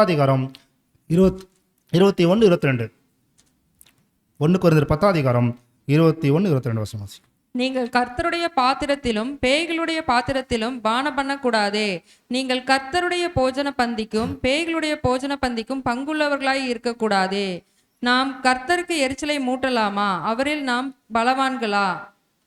கர்த்தருடைய பாத்திரம் இருக்கு. அப்புறம் கர்த்தருடைய பாத்திரத்துக்கு பணக பாடம் கேட்டோம். பேய்களின் பாத்திரம் பற்றி கேட்டோமா பாடத்தில்? கர்த்தருடைய பாத்திரத்தில் நாம் பானம் செய்துட்டோம். ஆனால் பேய்கள் பாத்திரத்தில் பானம் செய்ய முடியுமா? முடியும். நமக்கு தெரியாமவே அந்த அட்டாக் நடக்கும் நமக்கு. கொலேசியர் புத்தகத்தாக சொல்லிட்டாரு, இன்னொரு தலைக்கு இடம் கொடுத்துடாதீங்க. அதாவது எந்த ஒரு நபரும் உங்களை இயேசு கிறிஸ்து உங்களுக்கு தலையா இருக்கிறது போல அந்த இடத்துக்கு இன்னொருத்தரை கொண்டு வந்துடாதீங்க. First point. ரெண்டாவது, அதனுடைய ஆழமான அர்த்தம் என்ன பார்த்தீங்கன்னா, அந்த பாத்திரத்தில் என்னெல்லாம் காட்டுவாங்களாம் பார்த்தீங்கன்னா, உலக ஆம்பிஷன்ஸ், அதாவது பொருட்களை சேகரிப்பது, ஒரு புதிய பிஸ்னஸ் முறையை புதுசாக கையாளுவது, அல்லது மேட்டிமை, கோபம், பகை, வெறுப்பு, எரிச்சல், இது எல்லாம் மெதுவாக உள்ளக்குள்ள டெவலப் ஆகுமா. ஆக்சுவலி எடுத்த பாத்திரம் இது கர்த்தருடைய பாத்திரம். இப்போ எது கிரியில கொண்டு வரணும்? அதுதானே கொண்டு வரணும். அதுக்கு மாறாகவே நம்முடைய வாழ்க்கையுடைய திசை என்ன பண்ண பார்த்தீங்கன்னா மெதுவாக திரும்பும் என்று சொல்லும்போது அதில் தான் இப்போ 3 அதிகாரத்துக்குள்ள அப்படியே வராரு. இப்போ அப்போஸ்தலன் பவுல் கொலேசியர் 3 அதிகாரத்தில் வர எப்படி திசை மாறப்பட வாய்ப்பு இருக்குது இந்த பாதையில் சொல்லும் போது 3 அதிகாரத்தில் 3 வசனம் வாசிங்க. கொலேசியர் 3 அதிகாரம் 3 வசனம் வாசிங்க. நீங்கள் ஏனென்றால் நீங்கள் மரித்தீர்கள், உங்கள் ஜீவன் கிறிஸ்துவுடனே தேவனுக்குள் மறைந்திருக்கிறது. நீங்க மரித்தீர்கள், உங்க ஜீவன் கிறிஸ்துக்குள் மறைந்திருக்கிறது. தேவனுக்குள் என்ன பண்றாருன்னா அவர் சொல்றாரு கிறிஸ்துக்குள் மறைஞ்சிருக்குன்ற வார்த்தை பயன்படுத்துறாரு. என்ன சொல்ல வர்றாருன்னா, அந்த பாத்திரத்தில் பானம் செய்துட்டு நீங்க வந்தீங்கன்னா நீங்க என்ன நினைவு போட்டுக்கிறீங்கன்னா, கர்த்தர் எப்படி மரித்தாரோ அதன்படியே நானும் மரித்து விட்டேன் இந்த உலகத்துக்கு. எனக்குள் என்ன ப்ரோசஸ் ஆரம்பிச்சிருக்கு பார்த்தீங்கன்னா, உயிர் தெழுதலின் ப்ரோசஸ் ஆரம்பிச்சிருக்குது. அர்த்தம் என்னன்னா, எப்படி ஒருத்தர் மறிச்சிட்டாங்கன்னா அடக்க செய்ய போறோமா? எல்லாருமே அடக்காரத்துக்கு போயிருக்கீங்களா? அடக்காரத்தில் என்ன நடக்கும்? கொண்டு போய் அந்த பாடியை மண்ணுக்கு போட்டு புதைச்சிருவாங்க, கரெக்டுங்களா? ஆனால் ஞானஸ்தானத்தில் என்ன நடந்துச்சு? ஞானஸ்தானத்தில் 2 விஷயம் நடக்குது. ஒரு சில லைஃப்ல அன்னைக்கு நடக்கும், ஒரு சில லைஃப்ல வாழ்க்கையில் என்னைக்கு உண்மையாக அர்ப்பணிக்கிறாங்களோ அன்னைக்கு அந்த உயிர்த்தெழுதல் ப்ரோசஸ் நடக்கும். அதாவது அடக்கம் என்ற போது ஞானஸ்தானம் எடுக்கையில் கிறிஸ்துக்குள் மறிக்கிறோம். தண்ணியிலேருந்து மறுபடியும் வரும்போது அடியளவான மரணமும் நடந்துச்சு, அடியளமான வீழ்த்துதலும் நடக்க ஆரம்பிச்சிருக்குது. நீங்கள் ஏற்கனவே கிறிஸ்துக்குள்ள மறிச்சிட்டீங்க. மறித்த உலகத்தில் நீங்கள் வெளியே வந்துடுங்க. உலக ஆசைகள், உலக பொருட்கள், உலக பேர்கள், உலக புகழ் எதுவுமே நீங்கள் மேலே கவனம் செலுத்தாதீங்க. ஏனென்றால் நீங்கள் மறித்தீர்கள், உங்கள் ஜீவன் கிறிஸ்துக்குள்ள. இப்போ நீங்கள் எழுந்து வந்து நீங்கள் மேலானவைகளையே நீங்கள் பாருங்க சொல்லும்போது அந்த மேலானவைகள் பற்றி பிரதர் எக்ஸ்பிளைன் பண்ணுறாரு. நீங்கள் ஏற்கனவே என்ன பண்ணிட்டீங்கன்னா ஹெவன்லி சிட்டிசன்ஷிப்குள்ளே வந்துட்டீங்கன்றாரு. அதாவது யார் கிறிஸ்துக்குள்ள மறித்து இந்த பாத்திரத்தில் பானம் செய்து வந்துட்டோமோ, உதாரணத்துக்கு இப்போ எளிமையாக புரியறதுக்காக எக்ஸாம்பிள் சொல்கிறேன். அமெரிக்காவுடைய அமெரிக்காக்குள்ள நீங்கள் வாழ்வதற்கு ஏற்கனவே பாஸ்போர்ட் வீசா உங்க கையில் வந்துடுச்சுன்னு சொல்கிறாரு. புரிஞ்சுங்களா? இப்போ அமெரிக்காவில் குடியிருப்பதுக்கும் அங்கே பாஸ்போர்ட் கொடுத்துட்டான், நமக்கு வீசாவும் கொடுத்தாச்சு, நீங்கள் வந்து அந்த இடத்துல வந்துடுங்க சொல்லி. ஆனால் எங்கே வாழ்ந்துட்டு இருக்கோம் நம்ம இப்போ? மறுபடியும் அமெரிக்காவில் போகலான்னு வாய்ப்பு கிடைச்சிச்சு, அமெரிக்காவில் குடியிருக்கலான்னு வாய்ப்பு கிடைச்சிச்சு. ஆனால் இப்போ நம்ம எங்கே வாழ்ந்துட்டு இருக்கோம்? கட்சிக்கூடம் திருப்பூரில் இப்போ வாழ்ந்துட்டோம்னு வச்சுக்கோங்களேன். அவங்க என்ன சொல்லுவாங்க இப்போ அந்த இடத்துல? உண்மையிலே திருப்பூரில் வந்து நீங்கள் வாழ்கிறதுக்கு உங்களுக்கான வாய்ப்பு கிடையாது. நீங்கள் ஏற்கனவே எங்கே வாழ்கிறதுக்கு நீங்கள் பர்மிஷன் பெற்றுக்கொண்டீங்க? அமெரிக்காவில் வாழ்கிறதுக்கு நீங்கள் ஏற்கனவே பர்மிஷன் பெற்றுக்கொண்டீங்க. அமெரிக்காவில் வாழ்கிறதுக்கு உரிமை பெற்றுக்கொண்டு கூட நீங்கள் என்ன பண்ணுறீங்க? இப்போ வரைக்குமே திருப்பூர்லேயே வாழணும்னு ஆசைப்பட்டு இருக்கிறீங்கன்னா இப்போ புரிஞ்சுக்கலாம். கான்செப்ட் புரியுதுங்களா? நீங்கள் கிறிஸ்துக்குள்ளே மறிச்சதுக்கு அப்புறம் உயிர்த்தெழுதல் ப்ரோசஸ் உங்களுக்குள்ள ஆரம்பிச்சிருக்குது. ரொம்ப ஆழமாக பிரதர் பேசியிருக்கிறார். வி ஆர் இன் ரிசரக்ஷன் ப்ரோசஸில் நம்ம இருக்கிறோம்னு சொல்லி பிரதர் ரொம்ப அருமையாக எக்ஸ்பிளைன் பண்ணுறார். ரோமர் 6வது அதிகாரத்தில் வந்து ரொம்ப ஆழமாக பேசியிருக்கிறார். ஸோ உயிர்த்தெழுதலின் ப்ரோசஸ்னா அடையாளமான உயிர்த்தெழுதல்னா இந்த மாம்சம் தினந்தோறும் மறிச்சிட்டே இருக்கும். நமக்குள்ள கிறிஸ்துவின் குணாதிசயம், தெய்வீக சுபாவத்துக்கான குணாதிசயம் டெய்லி அந்த ப்ரோசஸில் போயிட்டு வந்துட்டு இருக்கோம். ஒரு நாள் சரீரம் மறிக்கும். இமைப்பொழுதுல அந்த பரலோகம் என்னக்கூடிய அந்த உலகத்துல அங்க நம்ம ஒரு குடியுரிமை பெற்று வாழக்கூடியவர்களாக நம்ம வந்துட்டோம். அப்படிப்பட்ட ஒரு சூழலுக்குள்ள வந்திருக்கிற நீங்க இந்த கிறிஸ்துக்குள்ள சேர்வதற்கு எதெல்லாம் தடையா இருக்குதோ அந்த பாத்திரத்தில் பானம் செய்ய போவாதீங்க. அதுதான் பேய்களின் பாத்திரம் சொல்லி கொரிந்தியர்ல அப்போஸ்தலன் பவுல் என்ன சொன்னாரோ அந்த பாத்திரத்தில் என்ன இருக்குது நீங்க எக்ஸ்பிளைன் பண்றாரு பாருங்க. வசனம் வாசிக்கலாம். கொரிந்தியர் 3ஆம் அதிகாரம் 3 முதல் வசனம் 11ஆம் வசனம் வரைக்கும் வாசிங்க. இதுதாங்க பேய்களின் பாத்திரம். ஒருவேளை இதுல குடிக்கிறதுக்கு மாற்றம் நம்ம போயிடக்கூடாது. இந்த வருஷத்துல இந்த பாத்திரத்தில் நம்ம பானம் செய்யக்கூடாது. உறுதியா நம்ம தீர்மானம் பண்ணிடலாம். கொலேசியர் 3ஆம் அதிகாரம் வசனம் 3 முதல் சில வசனத்தை வாசிங்க. 10 வரைக்கும் வாசிங்க. ஏனென்றால் நீங்கள் மரித்தீர்கள், உங்கள் ஜீவன் கிறிஸ்துவுடனே தேவனுக்குள் மறைந்திருக்கிறது. நம்முடைய ஜீவனாகிய கிறிஸ்து வெளிப்படும் போது நீங்களும் அவரோட கூட மகிமையில் வெளிப்படுவீர்கள். ஆகையால் விபச்சாரம், அசுத்தம், மோகம், துர்இச்சை, விக்கிரக ஆராதனை ஆன பொருளாசை ஆகிய இவைகளை பூமியில் உண்டு பண்ணுகிற உங்கள் அவயங்களை அழித்து போடுங்கள். இவைகளின் பொருட்டே கீழ்ப்படியாமையின் பிள்ளைகள் மேல் தேவ கோபாக்கினை வரும். நீங்களும் முற்காலத்தில் அவர்களுக்குள்ளே சஞ்சரித்த போது அவைகளை செய்து கொண்டு வந்தீர்கள். இப்பொழுதோ கோபமும் மூர்க்கமும் பொறாமையும் உங்கள் வாயில் பிறக்கலாகாத தூஷணமும் வம்பு வார்த்தைகளும் ஆகிய இவைகளை எல்லாம் விட்டுவிடுங்கள். அடுத்துங்க வாசிங்க. ஒருவருக்கொருவர் பொய் சொல்லாதிருங்கள். பழைய மனுஷனையும் அவன் செய்கைகளையும் களைந்து போட்டு தன்னை சிருஷ்டித்தவருடைய சாயலுக்கொப்பாய் பூரண அறிவடையும்படி புதிதாக்கப்பட்ட புதிய மனுஷனை தரித்து கொண்டிருக்கிறீர்களே. இன்னைக்கு திருப்பூர் எக்லிஷால நான் வந்து பாடம் கேட்டேன், நான் போனேன், அப்படி இருக்கக்கூடாது.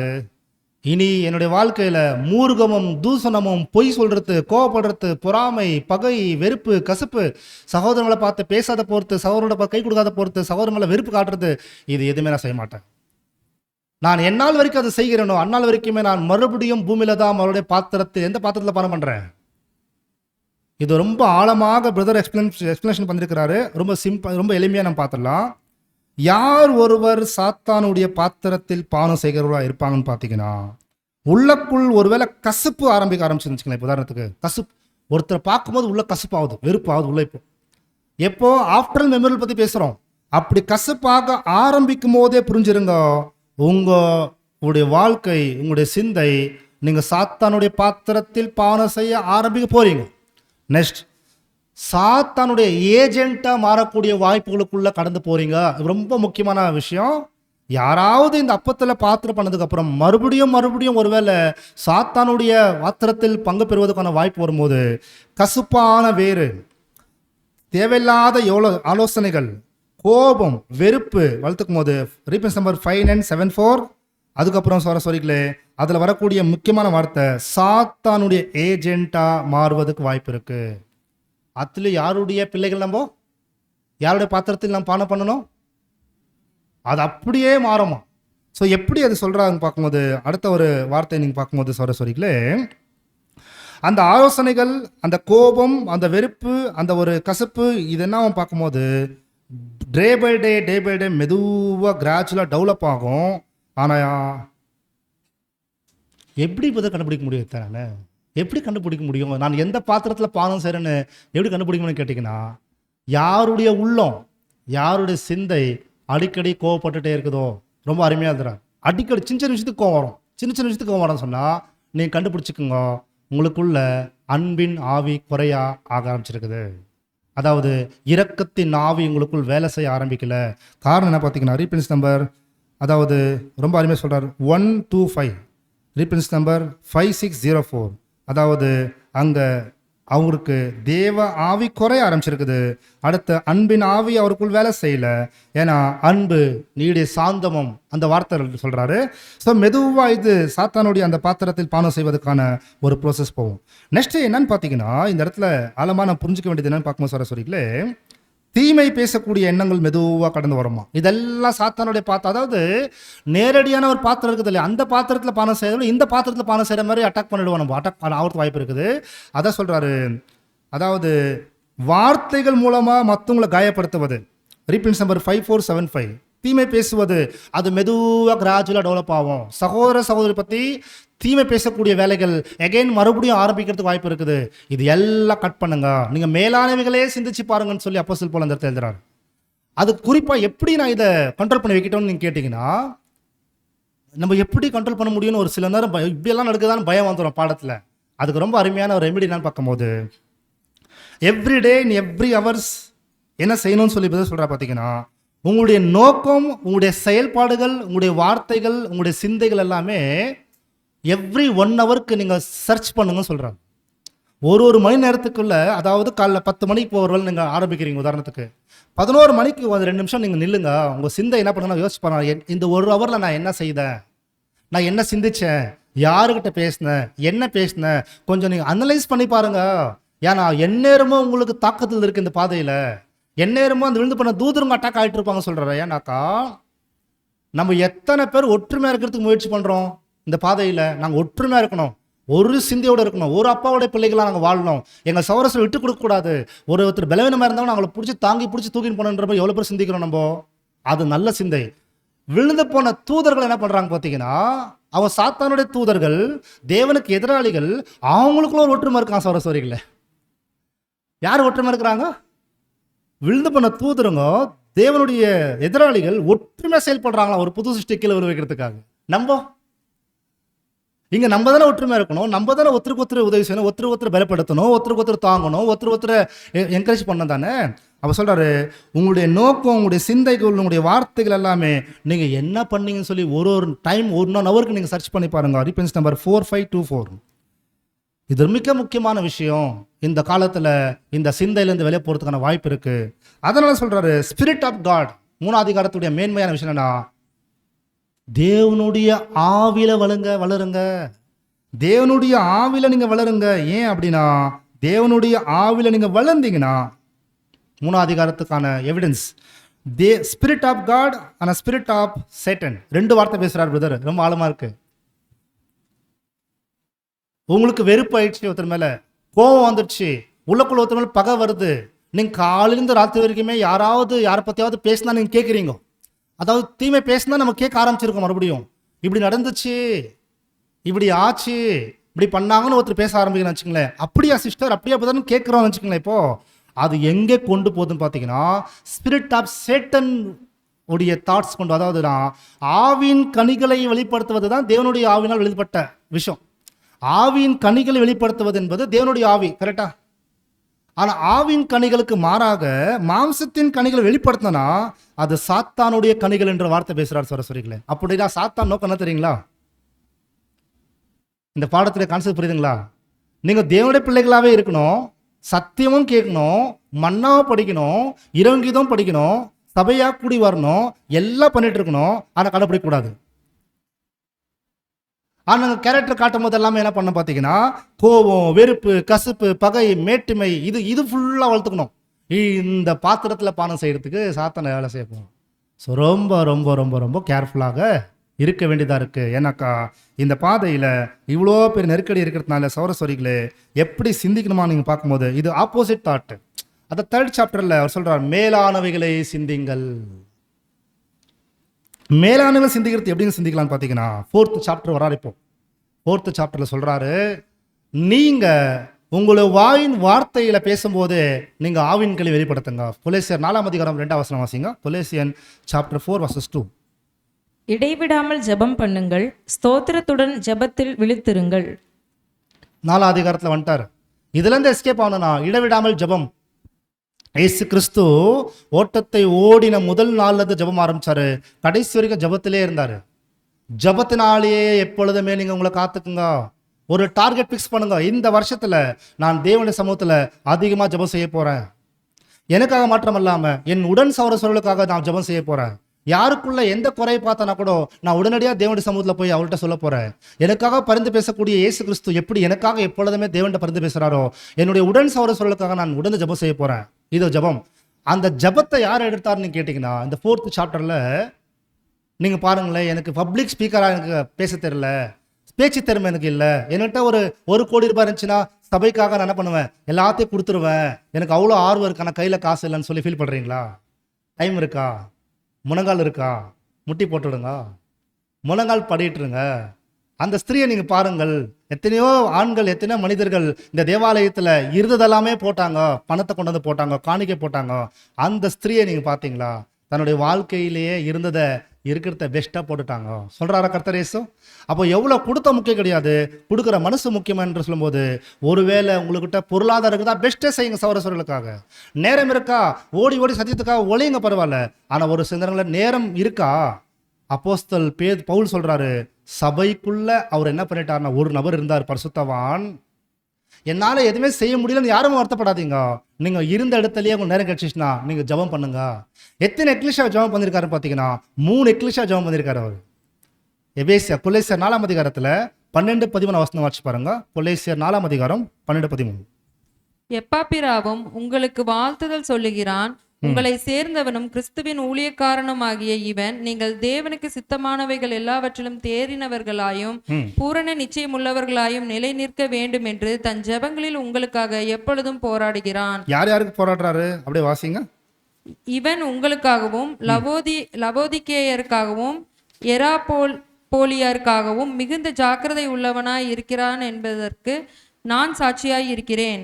எத்தனை எக்லிஷா ப்ரே பண்ணிருக்காருங்க? அந்த 3 எக்லிஷா பேர் சொல்ல முடியுங்களா? கொலேசியர் சபை, அதுக்கப்புறம் லவோதிக்கியா, அதுக்கப்புறம் எரிஃபோலி. அப்போ 3 எக்லிஷாவே அவர் ஜபம் செய்து ஓட்ட முடிச்சிருக்கிறாரு. அப்போ ஜபம் செய்து கூட ஓட்ட முடியுமா? ஜெயம் கொள்ள முடியுமா? உங்கள் நேரத்தை நீங்கள் ஜப வாழ்க்கையில் நீங்கள் என்ன பண்ணுங்க, யூஸ் பண்ணுங்க.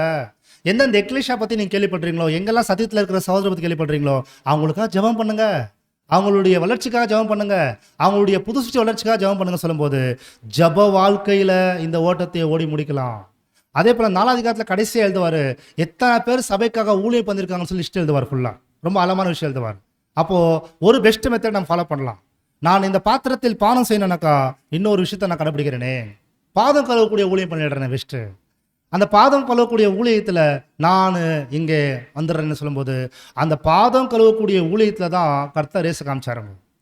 பெஸ்ட் எக்ஸாம்பிள் என்னன்னா, பாதம் கழுவுதலுடைய புத்தகமே உங்கள்கிட்ட இருக்கும். அது ஒரு டைம் இந்த வாரத்தில் டைம் எடுத்து வாசிச்சுட்டு ஒரு லிஸ்ட் போட்டு எனக்கு ஆப்போசிட்டாக வரக்கூடிய எல்லா எண்ணங்கள்லேருந்து வெளியே வர்றதுக்கு கர்த்தர் இயேசுடைய ரகசியமே, வெற்றியின் ரகசியமே ஜபம். கடைசியாக பிதாவே என் ஆவியை எனக்கு ஒப்புவிக்கிறேன்னு சொல்லக்கூடிய வார்த்தை கூட ஜபம் தான். ஸோ அந்த மிஸ்ட்ரியில் பார்த்தீங்கன்னா தேவனுடைய சமூகத்தில் இருந்த அந்த உறவு, தேவனுடைய இடத்துல தேவன்கிட்ட எல்லாம் சொல்லிட்டாரு. கடைசியாக தேவனுடைய வசனங்களை ஆராய்ச்சி பண்ணிட்டே இருந்தார். ஸோ கிறிஸ்து நமக்கு இது ஒரு ரோல் மாடலாக இருக்கிறான்னு பார்க்கும்போது பாதம் கழுவி இந்த ஓட்டத்தோடு முடிச்சிருக்கிறார். ஸோ பாடத்தோட இறுதிக்கு வந்துடலாம். கிறிஸ்து ஓட்டத்தை ஓடி முடிப்பதற்கு அவர் ஜபத்தோடவே வாழ்ந்து முடிச்சாருன்னு சொல்லும்போது சௌரஸ்வரிகளே, அது எக்ஸாம்பிள் லைஃப் பார்க்கும்போது அவருடைய வேலை, அவருடைய ஊழியம் எல்லாமே ரொம்ப அருமையான விதத்தில் செய்து முடிச்சிருக்கிறார். அதனால தான் கிறிஸ்து இயேசுவை கவனித்து பாருங்கன்னு சொல்லும்போது கிறிஸ்து இயேசு பாதம் கழுவினார் இல்லைங்களா? பாதம் கழுவும் போது எவ்வளோ பாடத்தை நம்ம கேட்டிருக்கிறோம். அந்த பாதம் கழுவும் போது அவரோட மைண்டில் இருந்த சிந்தை இருக்குது இல்லைங்களா? அந்த சிந்தை நமக்கு வந்துச்சுன்னு வச்சுக்கோங்களேன், நம்மளை எந்த நிலையில் இருந்தாலும் நான் மனரம்யமாக இருந்து அந்த ஓட்டத்தை ஓடுறேன்னு சொன்னதுக்கான காரணமே அப்போஸ்தலன் பவுல் இவரை பார்த்தார். எஜமான் வீட்டுக்கு யாரையாவது ஒருத்தரை கெஸ்டாக கூப்பிட்டாங்கன்னா அந்த காலத்தில், யூதர்களுடைய காலத்தில் அடிமைகள் வந்து பாதம் கழுவி உள்ள அனுப்புவாங்களாமா. இதுதான் ஃபேக்ட் விஷயம். அன்றைக்கி ராத்திரி யாருமே பாதம் கழுவக்கூடிய ஐடியாவில் இல்லை. நான் பெரியவர் நீர் பெரியவர் தான் அந்த இடத்துல இருந்துச்சு.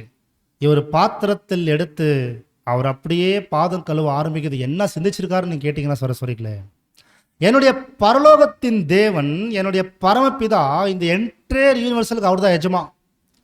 அந்த பரலோகத்தின் தேவனுடைய வீட்டுக்கு அவர் இன்விடேஷன் கொடுத்து வந்த 12 பேர் இங்கே இருக்கிறாங்க. இதுதான் அவருடைய தாட். கான்செப்ட் புரிஞ்சுங்களா?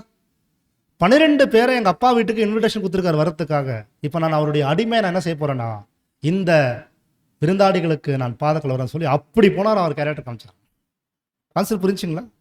பாதத்தை கழுவுறேன்னு சொல்லி அப்பேற்பட்ட கர்த்தரேசு குருவும் ஆண்டவராகிய அவர் அவங்களுடைய பாதம் கழுவும் போது எங்கள் அப்பா வீட்டுக்கு வரக்கூடிய ஃபஸ்ட்டு கெஸ்ட்டுங்க நான் இப்போ அவருடைய பிரதிநிதியாக இந்த வேலை செய்கிறேன்னு சொல்லி அந்த பாதம் கழுவுடைய வேலை செய்யும்போது ஏகப்பட்ட அர்த்தங்கள் இந்த பாடத்தில் எவ்வளோ பாடம் கேட்டிருக்கிறோம். இந்த வேலை செய்யும் போது பைபிளில் சொல்லப்படுகிறது, எங்கேயுமே பைபிளில் தீர்க்க தரிசனமே இல்லை. அவர் 30 வெள்ளி காசு காட்டி கொடுப்பாரு, வஸ்திரத்தை கிழிப்பார்கள், அப்புறம் பார்த்தீங்கன்னா கழுதை மேலே ஏறி வருவாருன்ற மாதிரி பைபிளில் கிட்டத்தட்ட 60லேருந்து 65 வசனம் வசனம் இருக்குது. அவர் பாதம் கழுவார்னு ஒரு வசனம் கூட பைபிளில் இல்லை, எங்கேயுமே இல்லைங்க பைபிளில். ஆனால் அவருடைய கேரக்டர் காமிச்சார் பார்த்தீங்களா, அந்த எக்ஸ்ட்ராடினரி கேரக்டர் காமிச்சார் பாருங்க. இந்த என்டையர் யூனிவர்ஸில் உருவாக்கக்கூடியவர், என்டையர் யூனிவர்ஸில் உருவாக்குனவர். இந்த மூமெண்ட் எல்லாம் பாவம் செய்த தூதர் கூட என்ன பண்ணாங்க பார்த்தீங்கன்னா, அட இப்படிப்பட்டவர் இந்த மாதிரி ஒரு காரியம் செஞ்சுட்டு இருக்காருன்னு சொல்லி உண்மையிலே அது மனமாற்றம் வருவதற்கான ஒரு வாய்ப்பாயிட்டு இருக்கும். ஏன்னா ஆர்ச் ஏஞ்சல் ஆக்சுவலி ஒரு மீன் பிடிக்கிறவனுடைய பாதம் கழுவிட்டு இருக்காரு. இதெல்லாம் எக்ஸ்பெக்டேஷன் வந்திருக்க மாட்டாங்க என்ன பரலோக தூதர்கள். அப்படின்னா அவர் ஜெயிச்ச ஜெயம் தனக்கே தீமை செய்யக்கூடிய நபராக யூதா அந்த இடத்துல காசு கொடுத்து வாங்கிட்டு உக்காந்துட்டு கூட பாதம் கழுவி ஓட்ட முடிச்சார் இல்லையா? அந்த கேட்டகரி தான் நீங்கள் ஊழியம் செய்யும் போது, நீங்கள் அர்ப்பணிக்கப்பட்ட பாதையில் தொடர்ந்து பயணிக்கும் போது கடைசி வரைக்கும் இயேசு கிறிஸ்து எல்லாரும் அன்பு செய்தாராமா. கடைசி வரைக்கும். அப்படின்னா நீங்கள் யார் அன்பு செய்தீங்களோ, யாருக்காக நன்மை செய்கிறீங்களோ, யாருக்காக பலியின் ஜீவ தேர்ந்தெடுக்கிறீங்களோ, அவங்க உங்களுக்கு புரிஞ்சு கொள்ளாத போனாலும், உங்களை தவறாக நினைச்சாலும், உங்களை அற்பமாக நினைச்சாலும் அவங்களுக்கு நன்மை செய்யறது மட்டும் மறுத்துறாதீங்க. இந்த அர்ப்பணிக்கப்பட்ட பாதையில் உங்களுக்கு துரோகம் செய்யுங்கிருக்கலாம், உங்களை அவமானப்படுத்துறங்கிருக்கலாம், உங்களை தவறாக புரிஞ்சுக்கிறதுக்கலாம், உங்களை தீமை செய்யுங்கிருக்கலாம். அவங்களுடைய பாதத்தை கழுவி முடிச்சு இந்த ஓட்டத்தை முடிச்சுட்டு நீங்கள் வாங்க, மேலான உலகத்துக்கு வாங்க. அங்கே நாம் அனைவருமே அந்த நவமான திராட்சரசத்தில் பால பண்ணலாம்னு சொல்லி இதுன்னு கொடுத்துருக்குறேன். அதனால் பிரியமான சோரஸ்வரிகளே, நேரம் அதிகமாக இங்கே நான் எடுத்ததுனால நாம் ரொம்ப முக்கியமான சில விஷயங்கள் உங்களுக்கு சொல்ல முடியாது இருந்தது. ஆனாலும் 4 அதிகாரத்திலையும் கிறிஸ்து தான் வெளிப்படுறாரு. இந்த கிறிஸ்துவின் சிந்தையே நாம் தரித்து இந்த ஓட்டத்தை ஓடி முடிக்கும்படிக்கு அவர் எப்படி எல்லா விதத்திலையும் இந்த ஓட்டத்தை ஓடி முடித்தாரோ, கிறிஸ்துவே நம்முடைய நம்பிக்கையாகவும் கிறிஸ்துவே நம்மளுடைய ஓட்டத்தின் முன்மாதிரியாக ஓடி முடிக்க முடியுது. நமக்கு கிருபை செய்வராக. அவர் நம்முடைய நீதி, அவர் நம்முடைய ஞானம், அவர் நம்முடைய பரிசுத்தம், அவரே நம்முடைய மீட்பராக, இந்த 4 கான்செப்டும் கொல்லேசர் புத்தகத்தில் எழுதி வச்சிருக்கார் சரஸ்வரிகளே. இப்படியாக கிறிஸ்துக்குள் ஆரம்பித்த நம்ப ஒரு மாற்றம் வரணும். ஒரு 3 மாதம் 4 மாதம் ஒரு பாடத்தை கேட்டு உள்ள வந்திருக்கிறேன்னா ஒரு மாற்றம், ஒரு உற்சாகம், ஒரு வேகம், ஒரு வைராகியம் வரணும். நமக்குள்ள ஒன்றை செய்கிறேன், நான் கிறிஸ்துக்குள்ள பெற்றுக்கொண்ட இந்த சத்தியத்தை நிமித்தம் அவருக்கு உண்டான அதே பாடுகள், அவருக்கு வந்த அதே விதமான மரணம், அவருக்கு வந்த அதே வீழ்த்துதலுக்கு ஒப்பான விதத்தில் நான் எப்படி ஆகிலும் இந்த ஓட்டத்தோடு முடிப்பதற்காக நான் ஒன்றை செய்கிறேன், அதை லக்கை நோக்கி ஓடுகிறேன்னு சொல்லி அந்த கிறிஸ்து இயேசுவின் அந்த உச்சக்கட்ட அளவுக்கான அன்பு, இந்த சத்துரு நேசிக்கிற அன்பை கூட நான் எப்படியாவது பெற்றுக்கொண்டு அதே ஸ்டேஜ் இந்த ஓட்டத்தை ஓடுறேன் என்ற அந்த ஓட்டத்தோடு ஓடி நம்ம இந்த ஓட்டத்தை ஓடி முடிக்க தேவன் நமக்கு இரக்கத்தையும் கிருபையும் பாராட்டுவராக. பொறுமையோடு கேட்ட அனைத்து சரஸ்வர்களுக்கும் அன்பின் வாழ்த்துக்களை சொல்லி இந்த பாடத்தை நிறைவு செய்கிறோம். வாய்ப்பு கொடுத்த பரலோகத்தின் தேவனுக்கு கர்த்தராக இயேசு கிறிஸ்துவின் நன்றி சொல்லிக்கொண்டு வாய்ப்பு கொடுத்த சோழர்களுக்கும் நன்றி தெரிவித்துக் கொள்கிறேன். தேங்க்யூ.